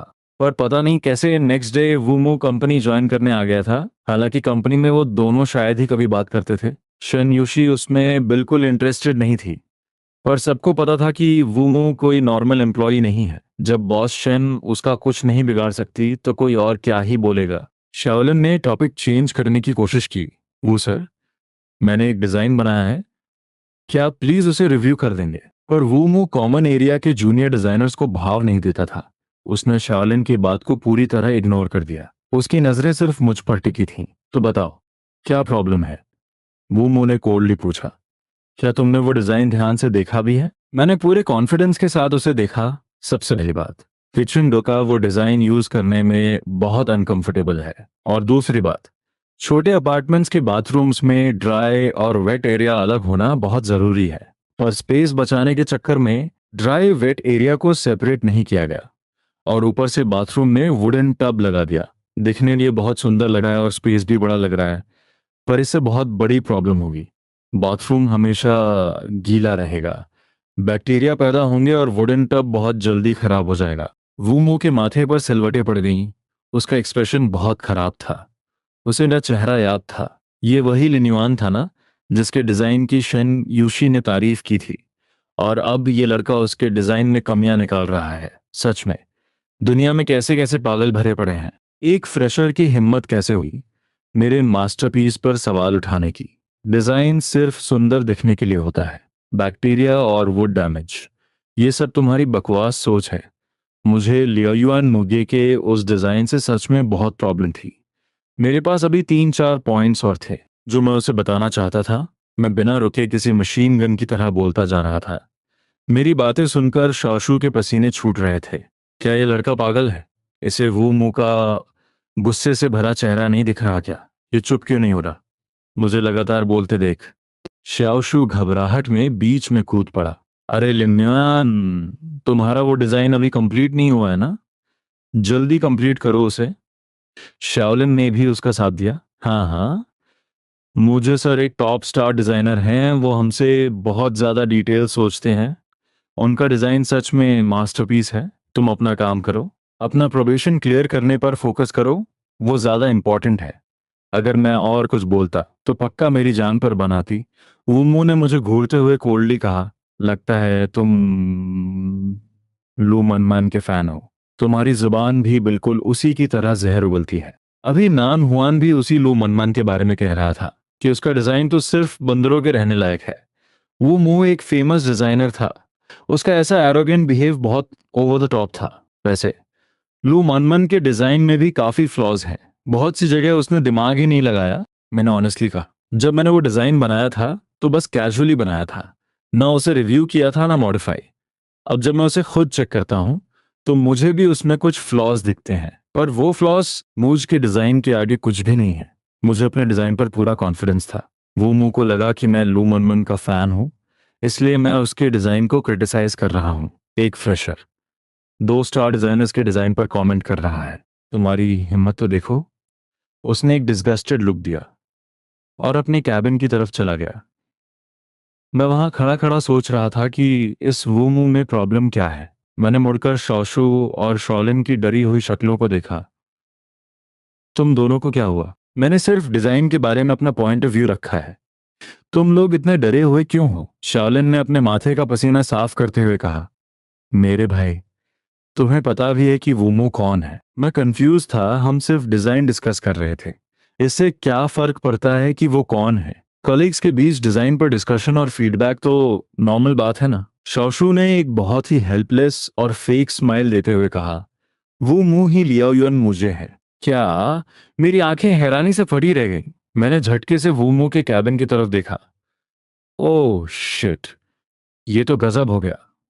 अब मुझे समझ आया कि पूरा डिपार्टमेंट मूज के डिजाइन की इतनी झूठी तारीफें क्यों कर रहा था। वो मुझे खुद कंपनी खड़ा था। तुम लोगों ने मुझे पहले क्यों नहीं बताया? तुम तो मुझे मार देते। हमें थोड़ी पता था कि तुम सीधा उसके मुंह पर बेइज्जती कर दोगे। शौशु ने फ्रस्ट्रेट होकर कहा। पर एक बात तो सच थी, मूज का वो डिजाइन वाकई बहुत खराब था। भले ही मुझे पहले से पता होता कि वो मोगे है, फिर भी मैं उसकी तारीफ नहीं करता। ये इम्पॉसिबल है। दूसरी तरफ शेनयूक्षी अपनी बड़ी सी डेस्क पर बैठी थी। फ्लोर टू सीलिंग विंडोज से गुनगुनी सनलाइट अंदर आ रही थी। उसने अपना चेहरा एक हाथ पर टिका रखा था और उसकी नजरें कंप्यूटर स्क्रीन पर टिकी थीं। शेनयूक्स खुद डिजाइन बैकग्राउंड से थी और ये उसका पैशन था, इसलिए वो अक्सर कुंदन वेबसाइट स्क्रॉल किया करती थी। अच्छे डिजाइन्स देखकर वो खुश होती थी और ट्रैश डिजाइन्स को बिना देखे स्क्रॉल कर देती थी।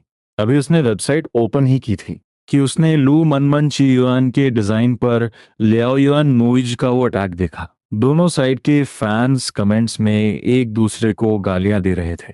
कुन्नन जैसी वेबसाइट पर किसी पोस्ट पर लाखों क्लिक्स आना सच में टेरिफाइंग है। वो नज़ारा देखते ही शेन न्युक्शी का दिमाग खराब हो गया। उसकी आंखों में एक अजीब सी डिस्गस्ट और हेल्पलेस फीलिंग थी। उसे तुरंत समझ आ गया कि उस कमीने वो मुंह ने फिर से अपना नाटक शुरू कर दिया है। वो मुंह हमेशा खुद को बहुत हाई क्लास और सुपीरियर समझता था। शेन योक्शी को उसका यही एटीट्यूड सबसे ज्यादा नापसंद था। उससे बात करके किसी को भी इजीली इरिटेशन हो सकती थी। अगर उसके डैड ने यह प्रॉमिस ना किया होता कि वुमू को कंपनी में रखने पर वो उसे 30 मिलियन का पर्सनल फंड देंगे, तो वो उस घटिया इंसान को एक सेकंड के लिए भी कंपनी में नहीं रखती। और उसकी सबसे अनोइंग बात यह थी कि वो छुप छुप कर शन्योशी की ब्राउजिंग हिस्ट्री ट्रैक करता। शन्योशी जिस भी डिजाइन को लाइक करती, वो मुंह एक पागल कुत्ते की तरह उस डिजाइनर के कमेंट सेक्शन में जाकर उसे बेइज्जत करने लगता। और मेरा ये डिजाइन उसने 2 दिन पहले ही लाइक किया था। सच कहूं तो शिन युशी को ये लू मनमन चीवन नाम का डिजाइनर बहुत पसंद था। उसका पहला डिजाइन देखते ही वो समझ गई थी कि ये बंदा सच में जीनियस है। उसने तो सीक्रेटली एज एन एचआर उसे चेंचिंग ज्वाइन करने के लिए 2 बार रिक्रूटमेंट मैसेजेस भी भेजे थे, पर उसने कोई रिप्लाई नहीं किया। शन्युषी को लगा कि ये स्टार डिजाइनर बहुत प्राउड होगा। शायद सिर्फ लिस्टेड कंपनीज ही उसके लेवल की होंगी। चेंचिंग को रिजेक्ट करना नॉर्मल था। इससे पहले जब भी वुमो ने ऐसा ड्रा किया था, दूसरे डिजाइनर्स ने उसे पूरी तरह इग्नोर कर दिया था, इसलिए बात वहीं खत्म हो जाती थी। पर इस बार सिचुएशन बिल्कुल अलग थी। इस लू मनमांची यार ने सीधा पलटकर जवाब दिया था। ये देखकर शन्योशी को एक अजीब सी सेटिस्फैक्शन फील हुई। आखिर उसका फेवरेट डिजाइनर है। सिर्फ काम ही नहीं, उसका एटीट्यूड भी टॉप क्लास है। एकदम बोल्ड और फियरलेस। ऐसे पागल कुत्तों की तो ऐसे ही बैंड बजानी चाहिए। उसने तुरंत नीचे कमेंट टाइप किया, मानना पड़ेगा, मुझे का वो ट्रैश। किचन डिजाइन किसी मजाक से कम नहीं है। ये कमेंट करके भी शन्युक्षी का गुस्सा शांत नहीं हुआ। उसने सीधा लू मनमन शीवान को प्राइवेट मैसेज भेज दिया, ऐसे पागल कुत्तों को कभी माफ मत करना। मैं तो सजेस्ट करूंगी कि चाहे तुम्हें लोन ही क्यों ना लेना पड़े, पर इसकी पूरी तरह बैंड बजा दो। शैन यूशी ने अपना प्लान बना लिया था। अब जब लू मनमान ने वूमू को मुंह तोड़ जवाब दे ही दिया है, तो क्यों ना मैं भी ट्रोल आर्मी हायर करके इस आग में घी डाल दूं। आज वूमू को उसकी औकात पता चलनी ही चाहिए।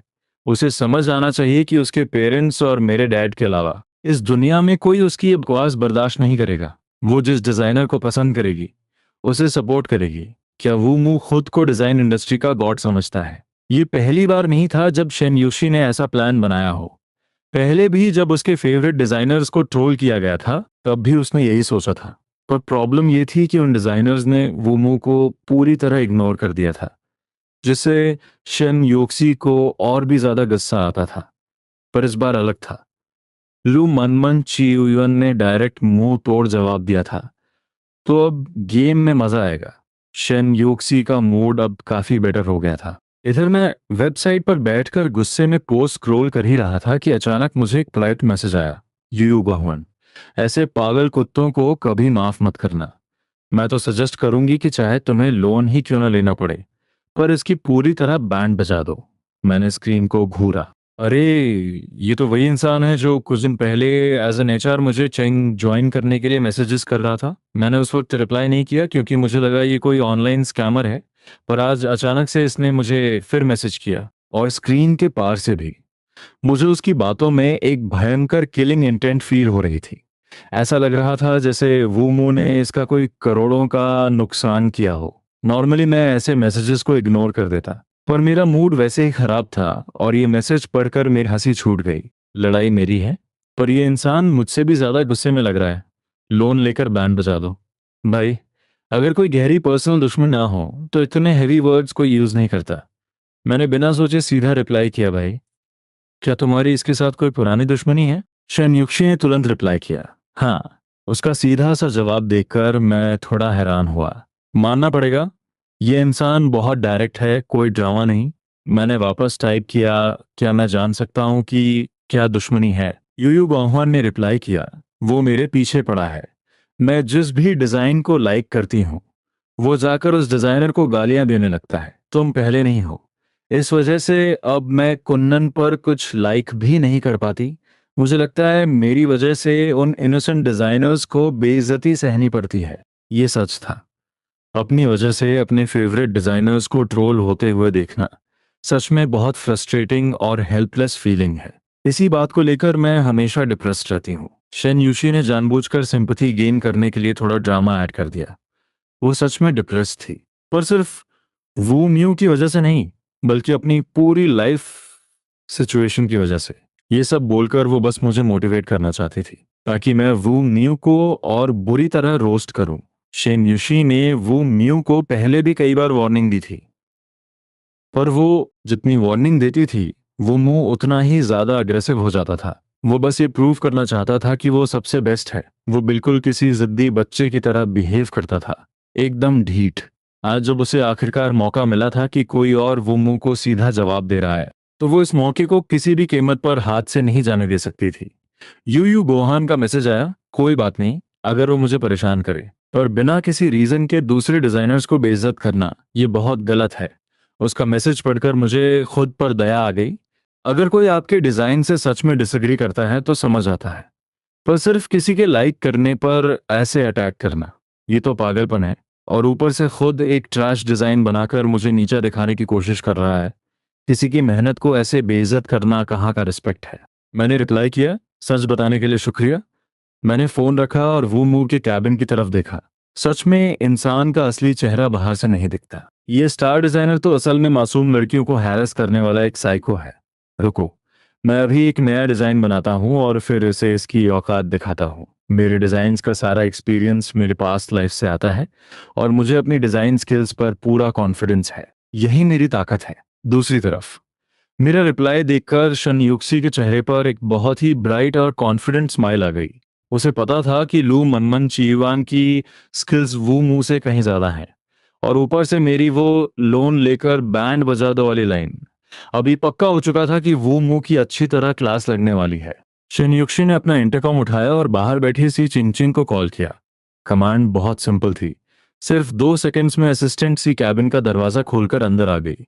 वो पोलाइटली डेस्क के सामने खड़ी हुई, बॉस शिन, क्या आपने मुझे बुलाया? शिनयुशी ने कहा, कुछ ट्रोल आर्मीज को हायर करो। कुन्नन वेबसाइट पर लू मनमन युआन नाम के एक डिजाइनर की पोस्ट है, उसके कमेंट सेक्शन में जाकर लियाओ युआन नोज को बुरी तरह ट्रोल करवाओ। शन यूशी के चमकती आंखों को देखकर सी चिंग चिंग समझ गई कि बॉस शेन का मूड बहुत अच्छा है। उसे भी अंदाजा हो गया था कि बॉस शेन को आखिरकार वूमू को सबक सिखाने का मौका मिल ही गया है। उसने हैरानी से पूछा, बॉस शेन, क्या हम मुगेश सर को कंपनी से निकालने वाले हैं, भले ही बाकी लोगों को ना पता?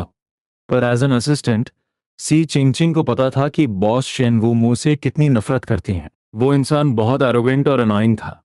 सिर्फ बॉस शेन ही नहीं, खुद सी चिंगचिंग भी उससे इरिटेट होती थी। वो सिर्फ अपने पापा और बॉस शेन के पापा की दोस्ती की वजह से कंपनी में टिका हुआ था, वरना उसे कब का निकाल दिया जाता। वो खुद को समझता क्या है? शेन्यूशी ने सिर हिलाया। उसकी आवाज में एक खतरनाक कोल्डनेस थी। ट्रोल्स का नंबर उसके फॉलोअर्स से 5 टाइम्स ज्यादा होना चाहिए। उसे एक ही बार में ऐसा सबक मिलना चाहिए कि वो जिंदगी भर याद रखे। इस बार शेन्यूशी इस प्रॉब्लम को हमेशा के लिए सॉल्व करना चाहती थी। वो कोई मासूम सी वाइट रैबिट नहीं थी। अगर कोई उसे परेशान करेगा तो वो भी उसे बर्बाद कर दे। पूरा आफ्टरनून में डिजाइन बनाने में बिजी रहा। जब ऑफिस में लोग अपना पैकअप करके जाने लगे, तब मुझे रियलाइज हुआ कि ऑफिस टाइम खत्म हो गया है। मैं अपनी चेयर से उठा और स्ट्रेच किया। तभी मेरा फोन वाइब्रेट हुआ। शेन यूशी का मैसेज था।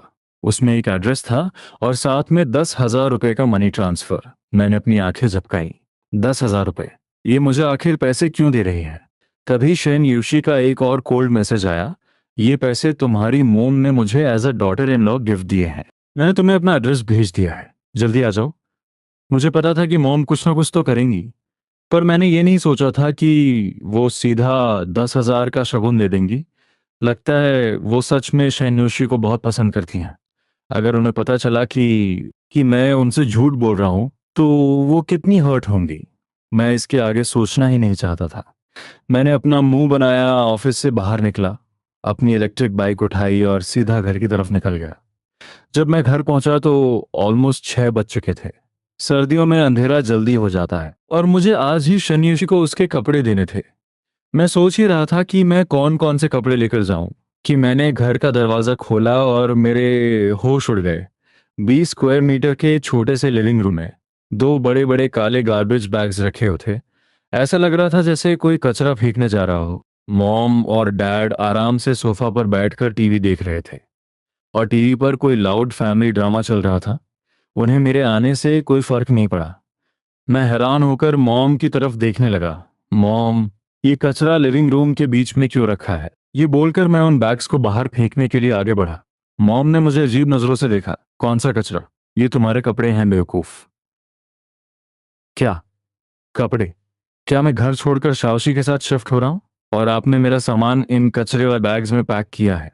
मुझे याद आया कि मैंने ही तो ग्रुप में कहा था कि मैं शन यूशी के साथ शिफ्ट होने वाला हूँ, पर मुझे ये नहीं पता था कि कर्मा इतनी जल्दी हिट करेगा। अभी तो 2 दिन भी नहीं हुए हैं। मैं इतनी जल्दी अपार्टमेंट कहाँ से ढूंढूंगा? मैंने उस काले बैग में अपनी नाइट ड्रेस का कोना देखा और धीरे से अपना हाथ पीछे कर लिया। मॉम, आपने पैकिंग थोड़ी अजीब नहीं कर दी? कोई तुम्हारे लिए पैकिंग कर दे, वही बहुत है। अब जब तुम उसके साथ रहने जा रहे हो तो घर के काम करने की आदत डाल लो। लड़कियों को पैम्पर करना पड़ता है, लड़कियों को पैम्पर करना पड़ता है। ये कैसी सोच है? लड़कों को पैम्पर क्यों नहीं किया जा सकता? मैंने अपना मुंह बनाया। हाँ हाँ, आप बिल्कुल सही कह रही हैं। मैंने अपनी पॉकेट से फोन निकाला और हाजी को मैसेज किया। अब मेरे पास एक ही ऑप्शन था, हाउजी के घर जाकर कुछ दिन रहना। हाउजी मेरा फ्रेंड है जो ग्रेजुएशन के बाद यहीं शहर में रुक गया था। वो गेम स्ट्रीम करता था और महीने के 7-8 हज़ार आराम से कमा लेता था। मैंने मैसेज टाइप किया, भाई प्रॉब्लम में हूँ, कुछ दिन तेरे घर स्टे कर सकता हूँ, सेंड। सिर्फ 3 सेकंड्स में हाउस का रिप्लाई आ गया, नो प्रॉब्लम भाई, और मैं रात को स्ट्रीम करूंगा तो डिस्टर्ब मत करना। चाबी दरवाजे के पास होगी, खुद अंदर आ जाना। यही तो फायदा है अच्छे दोस्तों का। आपकी औकात कुछ भी हो, मुसीबत के वक्त वो हमेशा साथ होते हैं। मैंने फोन वापस पॉकेट में रखा और डाइनिंग टेबल की तरफ देखा। टेबल पूरी तरह खाली थी। खाने का एक दाना नहीं था। मॉम, आपने खाना नहीं बनाया? खाना? तुम शाओसी के साथ डिनर करने वाले हो ना। अब जब तुम दोनों साथ रहने वाले हो तो तुम्हें हर मील साथ ही खाना चाहिए। तुम अगर अकेले खा लोगे तो उसका क्या होगा? मॉम तो पूरा फ्यूचर प्लान करके बैठी थी। मॉम जानती थी कि लड़कियां क्या फील करती हैं। जब उनकी शादी हुई थी तो पापा भी अकेले खाना खा लेते थे और मॉम को बहुत गुस्सा आता था। अब वो अपनी फ्यूचर डॉटर इन लॉ को ये सफर नहीं करने देना चाहती थी। डिनर तो साथ ही होगा। मैंने गहरी सांस ली। हर बात में बस शन योशी, ये मेरे लिए बीवी ढूंढ रही हैं या खुद के लिए कोई बॉस? अगर आपको वो इतनी ही पसंद है तो उसे गोद ले लो ना। वो आपकी बेटी बन जाएगी और मैं जाकर सीईओ बन जाता हूँ। मैं फ्रस्ट्रेटेड होकर अपने वो बड़े बड़े बैग्स उठाने लगा। तो मैं जाऊं? आ जाओ। यहाँ रुककर क्या न्यू ईयर मनाना है? मॉम के चेहरे पर साफ इरिटेशन थी। ऐसा लग रहा था जैसे वो मुझे घर से बाहर निकालने के लिए ही वेट कर रही थी। मैं घर से बाहर निकला, उन काले गार्बेज बैग्स को अपनी इलेक्ट्रिक बाइक पर रखा और शन युक्शी के दिए हुए एड्रेस पर जीपीएस सेट कर दिया। चलो अच्छा है, सारे कपड़े भी साथ आ गए। उसे जितने चाहिए होंगे ले लेगी। जब जीपीएस पर एड्रेस शो हुआ तो मेरी आंखें फटी की फटी रह गई। ये वो जगह है जहां अमीर से अमीर लोग भी इजीली घर नहीं खरीद सकते। यहाँ रहने वाले ज्यादातर लोग टॉप सेलिब्रिटीज और बिलियनर्स हैं, और वो भी यहाँ सिर्फ रेंट पर रहते हैं, क्योंकि यहाँ के अपार्टमेंट सेल पर नहीं है। मतलब यहाँ रहने वाला हर इंसान बिलियनर लेवल का है। मुझे नहीं पता था सिस्टर श्री इतने हाई क्लास एरिया में रहती हैं। मुझे वहां पहुंचने में 30 मिनट्स लगे। रास्ते में एक बार मेरा बैग नीचे भी गिर गया था, जिससे वो प्लास्टिक थोड़ा फट गया था। मेंशन वीआईपी अपार्टमेंट्स के बड़े से गेट को देखकर मैंने गहरी सांस ली। चलो फाइनली पहुंच गया। मैं अंदर जाने ही वाला था कि दो सिक्योरिटी गार्ड्स ने मुझे रोक लिया, पर वो काफी पोलाइट थे। उन्होंने पहले मुझे सल्यूट किया। सच में हाई क्लास सोसाइटी गार्ड्स भी अलग ही होते हैं। तभी उनमें से एक छोटे गार्ड ने कहा, सॉरी सर, हमारी सोसाइटी में कबाड़ी वालों की एंट्री अलाउ नहीं है, आप कहीं और जाइए। मेरा तो दिमाग ही खराब हो गया। क्या कबाड़ी वाला? भाई तुम्हें मैं किस एंगल से कबाड़ी वाला लग रहा हूँ? मेरे इन बैग्स में कपड़े हैं, कोई कचरा नहीं। मैं आर्ग्यू कर ही रहा था कि गार्ड ने उन फटे हुए बैग्स की तरफ देखा और बोला, सॉरी सर, हम पुराने कपड़े भी नहीं लेते। यहाँ रहने वाले सभी लोग बिलियनर हैं।